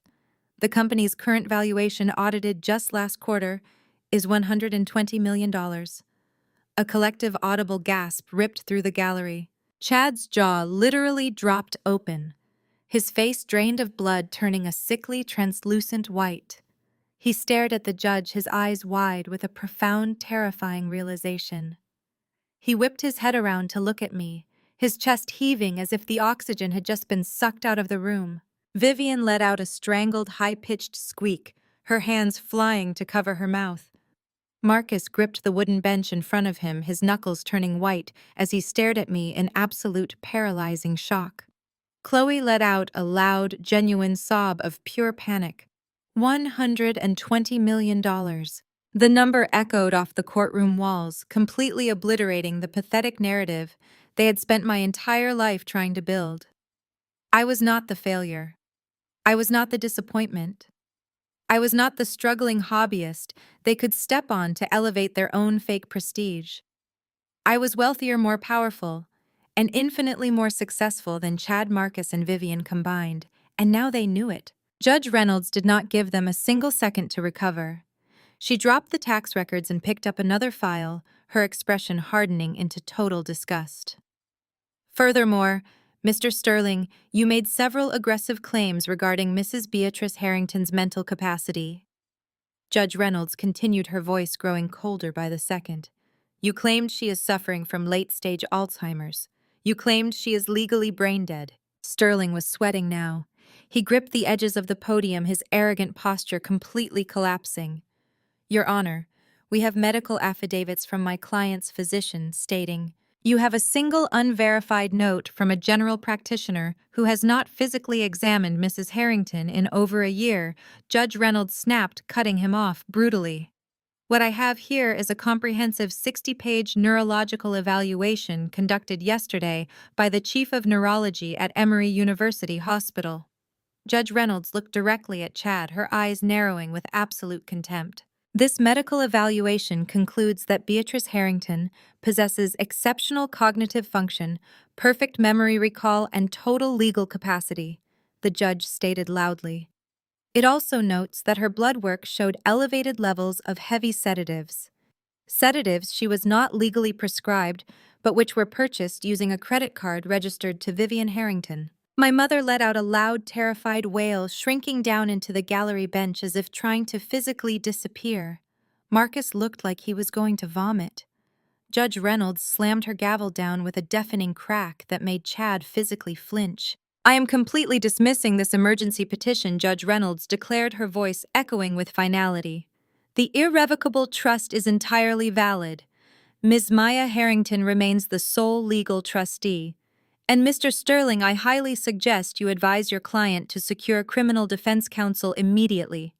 I am forwarding these files to the district attorney's office to investigate allegations of elder abuse, forced drugging, and financial fraud."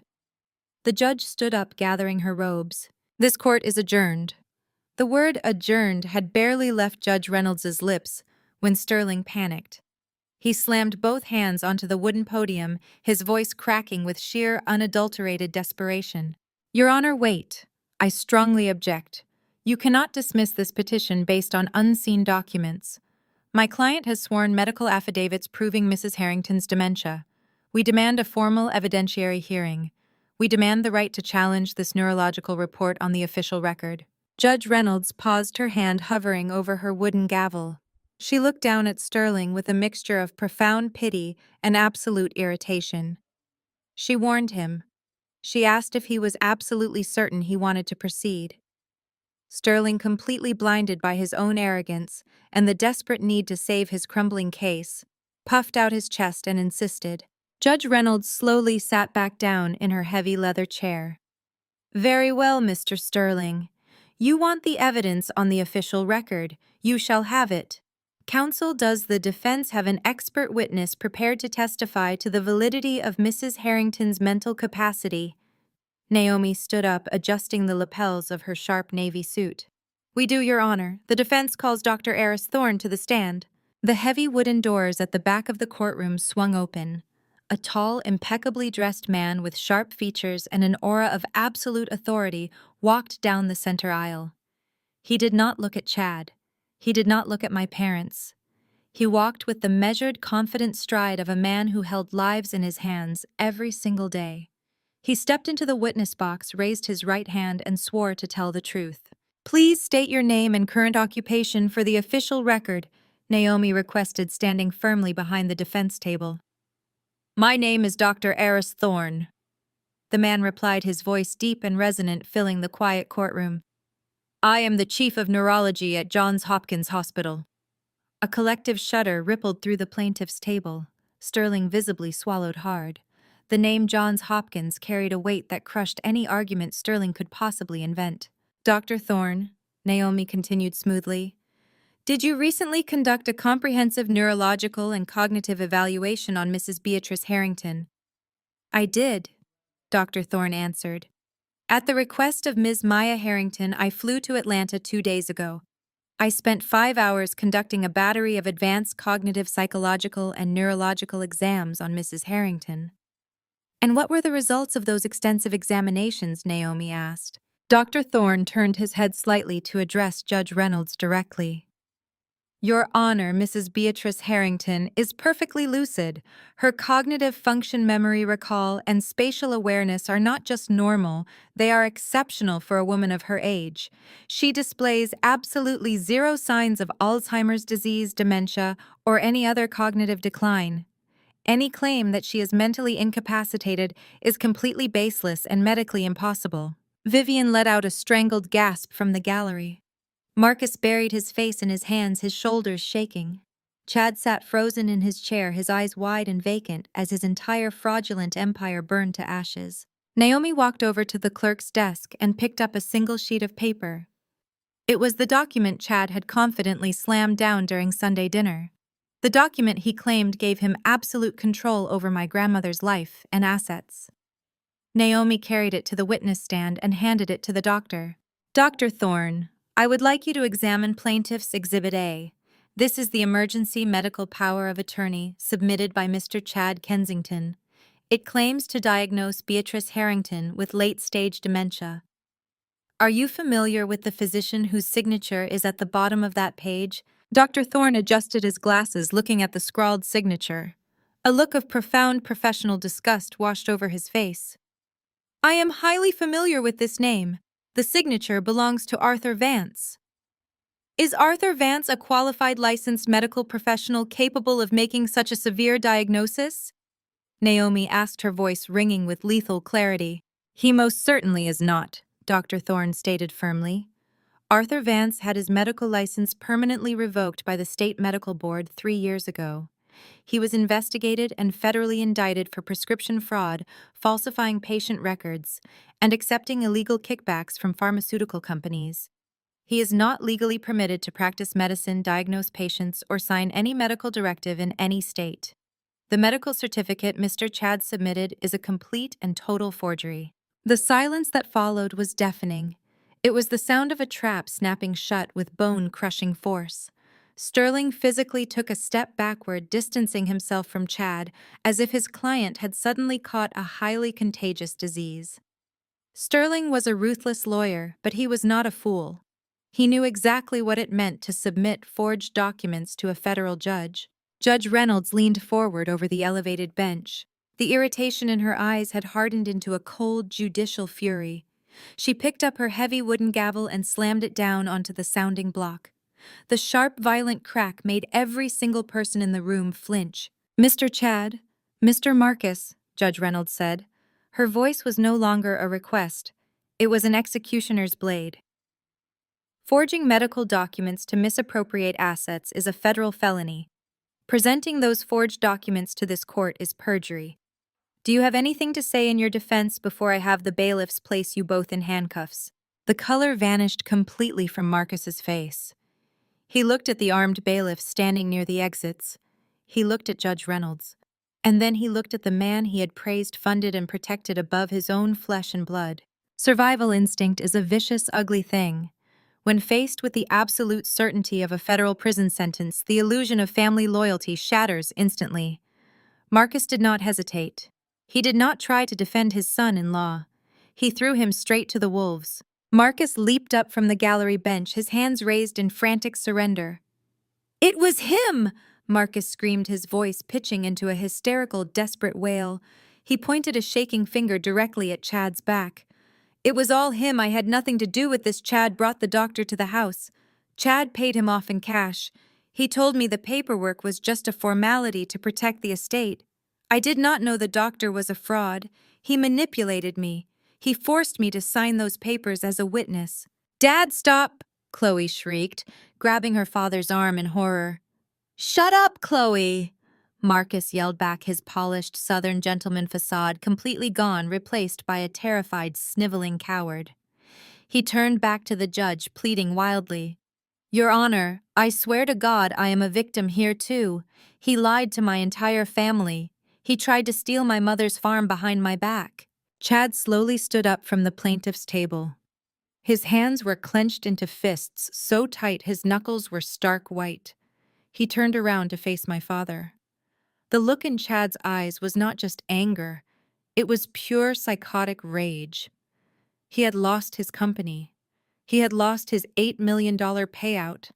He had lost his luxury lifestyle. And now the very man who had helped him orchestrate the entire theft was standing in a federal courtroom loudly volunteering to testify against him to save his own skin. "You spineless, pathetic coward!" Chad hissed, his voice vibrating with venom. "You handed me your mother's bank accounts on a silver platter. You begged me to liquidate that farm so you could pay off the secret loans you took out against Vivian's trust. Do not stand there and pretend you are innocent. You are just as guilty as I am." "Liar!" Marcus screamed, his face turning a blotchy, furious red. "You ruined my family. You are a criminal!" Chad snapped. The last remaining shred of his sanity evaporated. With a guttural, terrifying roar, he lunged across the wooden divider separating the tables from the gallery. He tackled my father with the full force of a desperate, ruined man. The courtroom erupted into absolute chaos. Marcus and Chad crashed backward over the wooden benches, a tangled mess of tailored suits and flying fists. Chad grabbed Marcus by the collar of his expensive silk shirt, slamming his fist into my father's face with a sickening crunch. Marcus thrashed wildly, kicking and clawing, managing to land a desperate blow against Chad's jaw. Vivian screamed at the top of her lungs, scrambling backward over the wooden pews to get away from the violence. Her heavy pearl necklace caught on the edge of a bench and snapped, sending dozens of white pearls bouncing and scattering across the polished hardwood floor. Chloe covered her head and sobbed hysterically, watching her husband and her father beat each other bloody in the middle of a federal courtroom. "Bailiffs, restrain them immediately!" Judge Reynolds commanded, her voice booming over the chaotic shouting. 4 armed bailiffs rushed down the aisles shouting orders. It took all 4 of them to pry Chad off my father. They slammed Chad face first onto the nearest heavy oak table, pinning his arms behind his back.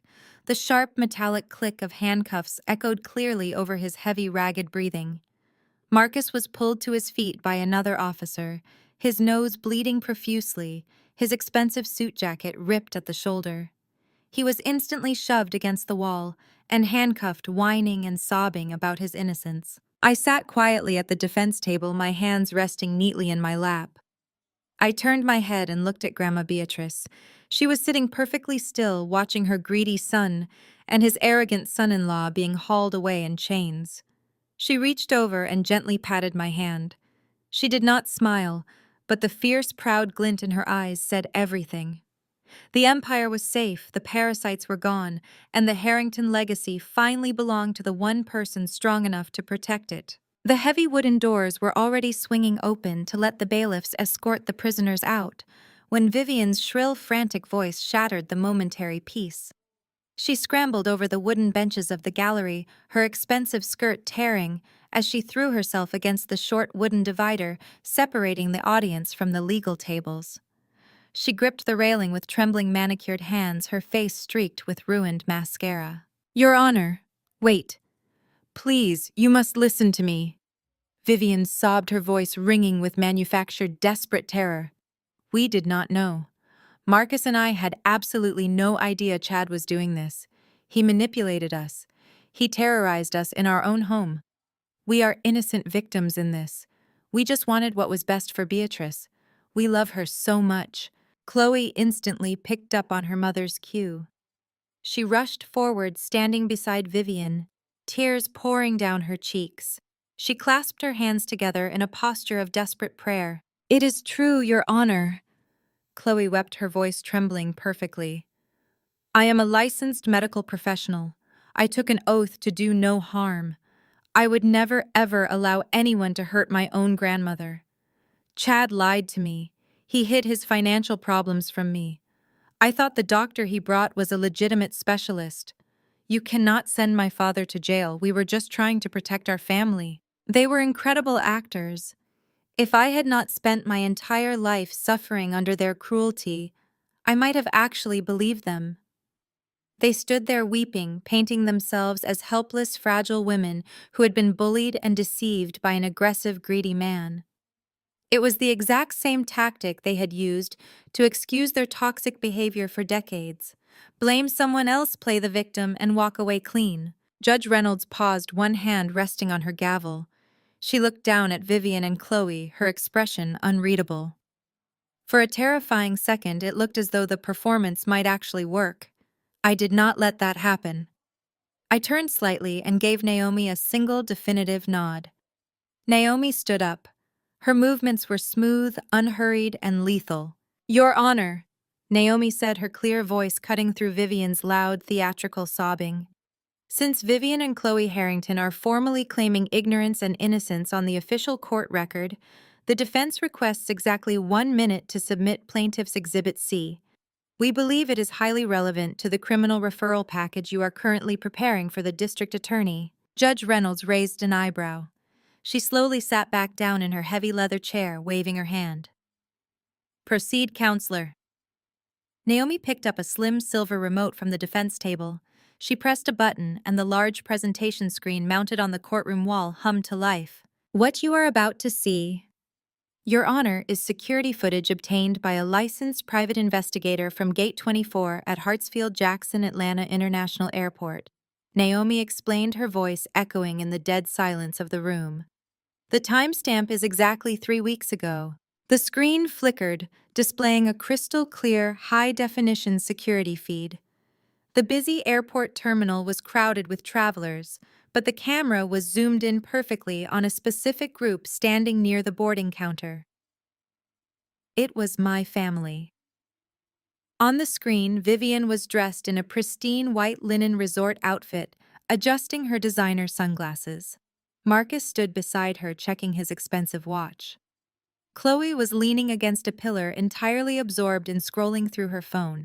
And sitting right in the middle of them, placed slightly off to the side so she would not block their path, was Grandma Beatrice in a transport wheelchair. We watched in absolute suffocating silence as the digital clock on the video feed ticked forward. The airline attendant announced boarding for a first-class flight to Paris. On the screen, Vivian leaned down and handed Beatrice a single thin plastic shopping bag. Vivian did not hug her. She did not say a comforting word. She simply dropped the bag into the old woman's lap, turned on her stiletto heel, and strutted toward the boarding gate without a single backward glance. Marcus grabbed his golf travel bag and eagerly followed his wife.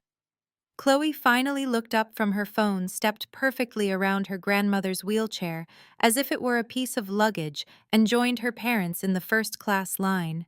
They left her there, They abandoned an 84-year-old woman in the middle of a massive, chaotic international airport, expecting her to be scooped up by airport security and tossed into the state welfare system so they could steal her estate in peace.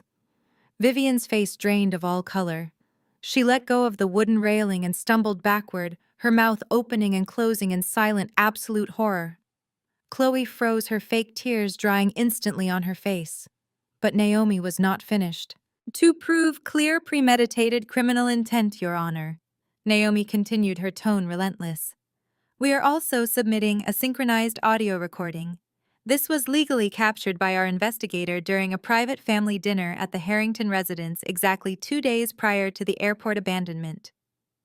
Naomi pressed another button on the remote. The tinny, unmistakable sound of clinking silverware echoed through the courtroom speakers, followed by Vivian's cold, arrogant voice. It is a foolproof plan, Vivian's recorded voice declared, dripping with greedy satisfaction. We just wheel her up to the gate and leave her.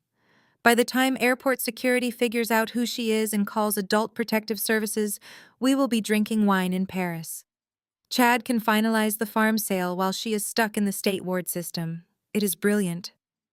Then came Chloe's recorded voice, bright and eager. And because I am a doctor, when the state finally calls us, I can just tell them her dementia made her wander off. They will believe me. We get the money and we do not have to pay for a nursing home. Everyone wins. Naomi clicked the remote, plunging the courtroom back into a lethal, heavy silence. No one moved. No one breathed. The sheer, unadulterated depravity of their actions had just been broadcast for the entire court to witness. The bailiff stared at Vivian with open disgust. The court reporter had stopped typing, her hands hovering frozen over her keyboard. The absolute destruction of their lives happened in total silence. Chloe's knees gave out. She collapsed onto the hard wooden floor of the courtroom, curling into a tight, trembling ball. She buried her face against her knees and began to sob, a harsh, ragged sound of pure, inescapable ruin. Her medical license was gone, her career was obliterated, her entire future was locked behind bars. Vivian stood frozen, shaking violently. She looked at Judge Reynolds, then at me. Her lips parted, trying to form a defense, an excuse, a lie, but there was nowhere left to hide. The golden, untouchable matriarch of Atlanta society had just been exposed as a monster. Judge Reynolds leaned over the bench. Her face was a mask of cold, terrifying judicial wrath. She did not shout. She did not raise her voice. The quiet intensity of her words was infinitely worse. I have sat on this bench for 22 years, Judge Reynolds said, her voice dropping into a deadly quiet register that commanded total obedience. I have seen greed. I have seen cruelty. But the level of malicious, calculated depravity you have displayed toward your own blood is something I will not soon forget. Judge Reynolds picked up her pen and slashed a heavy, dark signature across the emergency petition files. I am hereby revoking any and all claims of guardianship power of attorney or medical proxy previously held by Marcus Harrington or Chad Kensington, she declared. I am issuing an immediate permanent restraining order protecting Beatrice Harrington from every single member of this family, with the sole exception of Maya Harrington. The judge looked up, her gaze pinning Vivian to the floor. And finally, Judge Reynolds said, her voice ringing with absolute finality, I am not just forwarding this file. I am personally calling the district attorney. I am ordering the immediate criminal prosecution of Vivian Harrington, Marcus Harrington, Chloe Kensington, and Chad Kensington for multiple federal counts of elder abuse, medical fraud, and wire fraud. Judge Reynolds slammed her gavel down one last time. Bailiffs, take them all into custody. Vivian screamed as the officers moved in. It was a harsh, ugly sound of total defeat. They grabbed her arms, pulling them behind her back as they clamped the heavy steel handcuffs around her wrists. Chloe did not even fight. She went limp as the officers hauled her up from the floor, her wrists shackled, her expensive dress ruined. I sat calmly beside my grandmother, watching the bailiffs march my parents, my sister, and my brother-in-law out the heavy oak doors. They were stripped of their pride, their money, and their freedom. Grandma Beatrice turned to me. The harsh lines of her face softened into a beautiful, triumphant smile. She reached out and squeezed my hand tightly. We did not need to say a single word. The war was over, and we had won everything. 1 month later, the pristine, soundproof glass walls of my corner office at Urban Roots offered a breathtaking panoramic view of the Atlanta skyline. I stood by the window watching the morning traffic crawl along the highway far below, holding a steaming cup of black coffee. The chaos of the past 30 days had finally settled into a quiet, heavily enforced order. Grandma Beatrice was safely back at the farm, spending her mornings directing a team of organic botanists I had hired to expand the legacy crops. She was thriving completely free from the toxic, suffocating grip of her own son. The intercom on my desk chimed, breaking the silence of the executive suite. It was David, my head of corporate security. His voice was clipped and highly professional. "Ms. Harrington, we have a situation in the main lobby," David reported. "Your mother and sister are down here. They bypassed the front reception desk and are demanding to be let into the private elevators. They are causing quite a scene. Would you like me to have them escorted off the property by local law enforcement?" I took a slow sip of my coffee, turning away from the window. I had been waiting for this exact moment. A cornered animal will always return to the hand it thinks it can bite. "Do not call the police, David," I replied smoothly, setting my mug down on the polished glass surface of my desk. "Confiscate their phones, scan them for recording devices, and send them up. I will handle this personally." 2 minutes later, the heavy frosted glass doors of my office slid open. The two women who stumbled into my executive suite looked absolutely nothing like the polished, untouchable socialites who had tried to destroy me in federal court. Vivian's signature blonde blowout was brassy, tangled, and flat against her skull, showing an inch of stark gray at the roots. She wore a wrinkled beige trench coat over clothes that looked like they had been slept in for days. The heavy pearl necklaces and diamond tennis bracelets were conspicuously absent, likely pawned to pay for the bottom-barrel defense attorney she was currently relying on. Chloe looked even worse. The arrogant, untouchable smirk she had weaponized her entire life was completely obliterated. Her face was gaunt, her eyes hollow, bloodshot, and framed by deep, bruising purple shadows. Her hands shook violently as she clutched the strap of a cheap canvas tote bag. They stood frozen just inside the doorway, their eyes darting around the massive, ultra-modern office. They took in the imported leather furniture, the massive digital strategy boards mapping out national distribution routes, and the sheer undeniable proof of the $120 million empire I had built entirely without them. Before Vivian could even open her mouth to issue a demand or a manufactured apology, Chloe broke. She did not walk over to the plush guest chairs. She simply collapsed right onto the center of my imported Persian rug, her knees hitting the floor with a heavy, agonizing thud. She threw her hands out, pressing her palms flat against the floor as she looked up at me, her face contorting into an ugly, pathetic mask of pure despair. "Sister, please," Chloe sobbed, her voice raw and jagged, tearing from her throat like broken glass. "You have to help me. Chad abandoned me. He posted his own bail using a secret offshore account he hid from the courts. He drained our last joint accounts while I was sleeping and fled the country.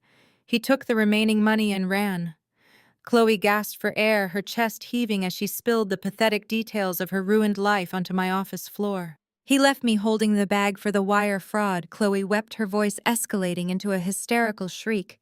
"The federal prosecutors are pinning the forged medical documents entirely on me because my signature was on the secondary proxy. The state medical board permanently revoked my license yesterday. I am ruined, Maya. I have absolutely nothing left. Mom is sleeping on a cot in the basement of a church because no one in our entire neighborhood will even open their doors for her. Please, sister, save us. I am begging you." I stood behind my desk, my face an impenetrable mask of absolute calm. I looked down at the golden child, the brilliant medical prodigy who had spent 3 decades mocking my existence, now groveling on her hands and knees in my office. I felt no pity, I felt no triumph. I felt nothing but a cold, clinical satisfaction.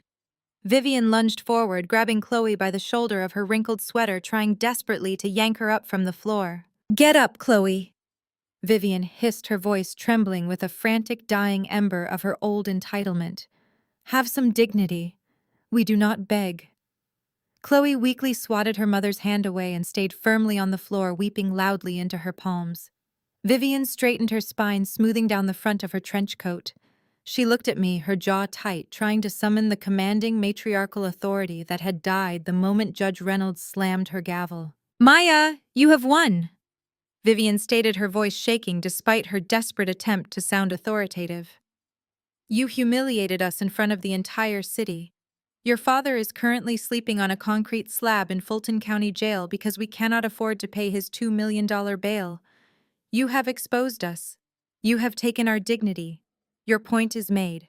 Now be the bigger person, do your Christian duty, and help your family before we are completely destroyed. I leaned forward, resting my palms flat against the cool glass of my desk. I stared directly into Vivian's bloodshot eyes. My Christian duty was fulfilled the exact second I stopped you from locking an 84-year-old woman in a chemically induced prison. So you could steal her legacy, I said, my voice dropping to a lethal, icy whisper. Do not stand in my office and speak to me about family. You are not standing here because you are sorry, Vivian. You are standing here because you ran out of victims to steal from. Vivian flinched as if I had physically struck her across the face. She gripped the back of one of the leather guest chairs to steady herself. We are going to lose the houses, Maya. Vivian pleaded, her arrogant facade finally cracking, giving way to raw, unadulterated panic. The shadow lenders Chad borrowed from are threatening to seize everything. My home, Chloe's home. The bank is moving to repossess the properties by the end of the week. If you just give us a loan from your company, just a small fraction of what you have, just enough to cover the mortgages, we will leave you and Beatrice alone forever. It is the only thing we have left. We will have nowhere to go. I watched the desperation bleed out of her. They genuinely believed they could negotiate. They genuinely believed that because we shared blood, there was a limit to how far I would let them fall. They still did not understand the rules of the corporate execution they had triggered. I slowly opened the sleek black leather portfolio resting on the corner of my desk. I reached inside and pulled out two thick, heavy stacks of legal paperwork. Both packets were bound with thick rubber bands and stamped with the bright red, unmistakable seal of the Fulton County Bank. I picked them up and tossed them casually across the smooth glass surface of the desk. They slid with a sharp hissing sound, coming to a dead stop right at the edge, inches from Vivian's trembling hands. Vivian looked down at the documents. Her breath hitched in her throat. Even upside down, she recognized the brutal, bold lettering printed across the top page of both packets. Notice of default and absolute foreclosure. You came here to ask me for money to save your houses. I said, my voice echoing with a terrifying, absolute finality. I am afraid you are a little too late to ask for a loan, Vivian. Chloe stopped crying. She slowly raised her head from the floor, staring at the thick legal documents resting on my desk. Her eyes widened in pure, unadulterated terror. Mom's house and your mansion have already been foreclosed by the bank, I stated, delivering the final fatal blow without a single ounce of hesitation. And guess who bought that debt? Me. You have 24 hours to pack your things. The drive from the city to the rural heart of Georgia was a journey through shifting landscapes, the concrete sprawl slowly giving way to the rich, dark soil of the state's interior. I kept the black sedan at a steady pace, the silence in the car comfortable. Grandma Beatrice sat in the passenger seat, her hand resting against the window, watching the landscape she hadn't seen in nearly a year. As we turned onto the long, winding dirt road that led to the Harrington farm, the old wooden fence lines finally came into view. They were overgrown, weathered by time and neglect, but they still stood firm. My father had left this place to rot, treating the ancestral land like a forgotten ledger entry, something to be liquidated to cover his debts. Grandma Beatrice didn't wait for me to park the car. She opened the door, her movements agile despite her age, and stepped out onto the crushed gravel. She walked toward the front gate, her fingers trailing slowly over the rough silvered wood of the fence. They really thought they could just erase this, didn't they? Beatrice said, her voice soft but filled with a steely edge. They looked at this land and saw nothing but dirt and potential sale figures. They thought the land of our people was only as valuable as the dirty money that white developer could scrape together. They didn't understand that this isn't just soil. This is the blood, the sweat, and the very soul of your great-grandfather. He bought this land when the world told him he didn't deserve to own the shadow he cast. I walked up beside her, wrapping my arm around her frail shoulders. The air smelled of damp earth, pine, and history. They looked at the surface and saw poverty. "Grandma," I said, looking out over the fields that had once been the backbone of my family's survival. They were too blinded by their own greed and their desire for an easy life to see that we were holding the real power all along. But that ends today. I pulled my phone from my pocket, pulling up the master development plan I had finalized just 3 days ago. "We aren't just going to restore this," I told her, my voice resolute. "Urban Roots is expanding our sustainable infrastructure division. We are going to turn this entire acreage into a high-tech agricultural hub.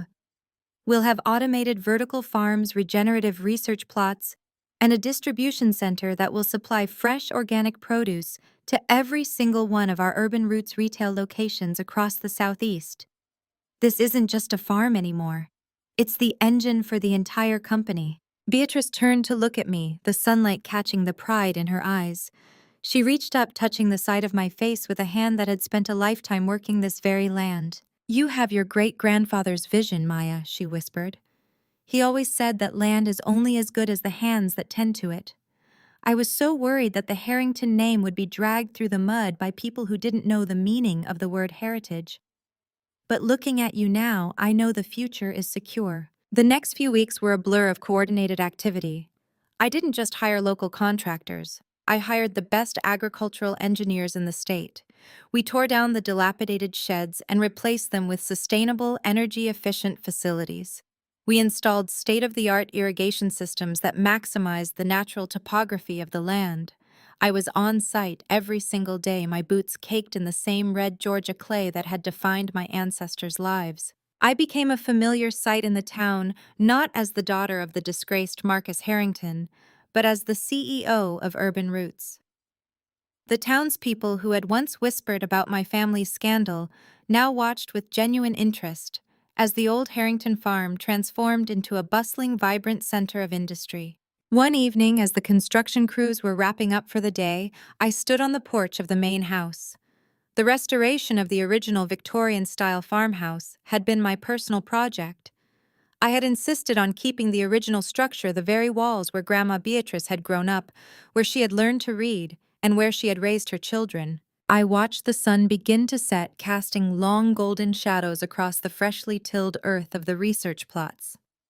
I thought about the courtroom. I thought about the cold, terrified faces of Vivian and Chloe as the reality of their homelessness finally took root.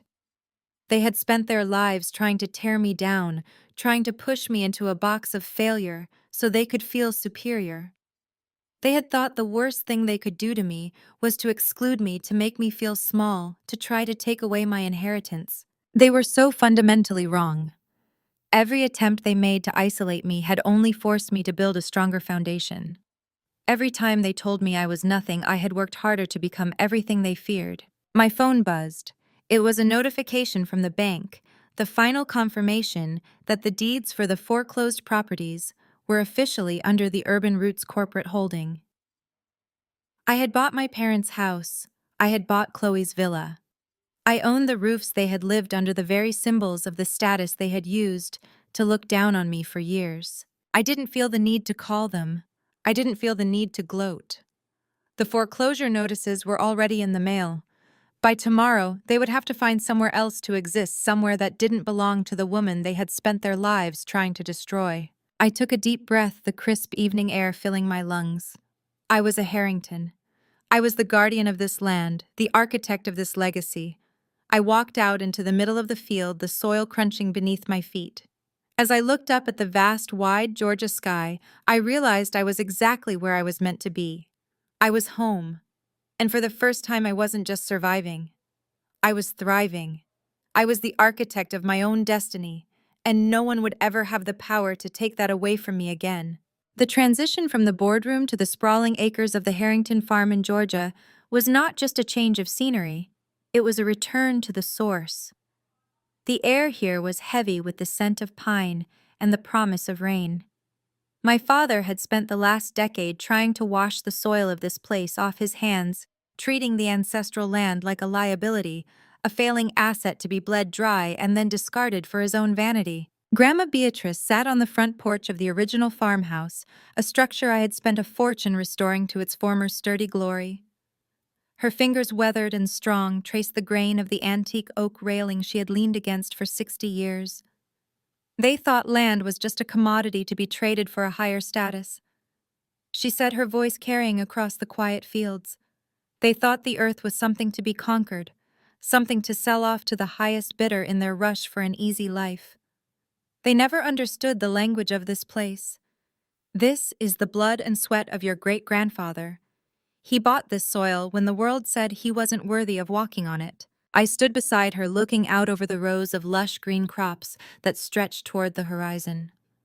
The automated irrigation systems were humming a steady, rhythmic tune, and the distant sound of the harvesting equipment reminded me that this was no longer a dying property. They couldn't see past the dirt. Grandma, I told her, my hand resting over hers. They looked at the farm and saw failure. I looked at the farm and saw the backbone of everything we were capable of becoming. Urban Roots isn't just a conglomerate. It is the fruit of this land. We are turning this farm into the largest agricultural research and production center in the entire state. Every vegetable, every grain, every harvest here will fuel our entire distribution chain. Beatrice leaned back, a small, knowing smile breaking across her face. She didn't need to say more. We both knew the weight of what we had achieved. The parasites were gone, and the legacy was no longer in the hands of the unworthy. I walked down the porch steps and out into the field, the soil crunching beneath my boots, the same red Georgia clay that had defined my family's history. The sun was dipping low, casting a long golden glow over the fields.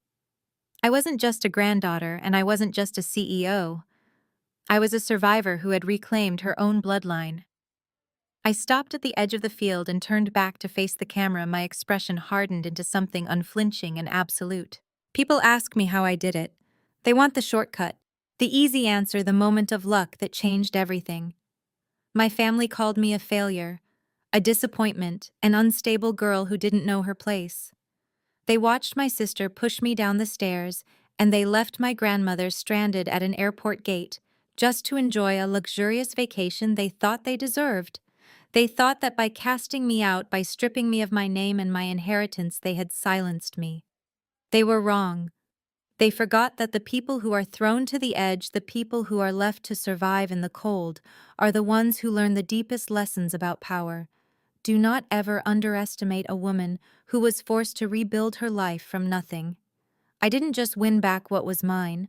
I built an empire to ensure they would never have the power to touch me again. I leaned slightly toward the lens, my voice dropping to a final resonant warning. Have you ever been betrayed by the people who were supposed to protect you? Has greed and entitlement torn apart your family, leaving you to deal with the wreckage? If you have been through the fire of family betrayal, I want to hear your story. Leave it in the comments below. We need to stop staying silent. We need to expose the people who value status over loyalty and greed over blood. If you found strength in this journey, hit the like button and subscribe to join me. There are so many stories of people who stood up, fought back, and reclaimed their dignity, and you deserve to hear every one of them. Thank you for walking this path with me. Don't let them rewrite your history. The truth is your greatest weapon. Keep fighting, and I will see you in the next video.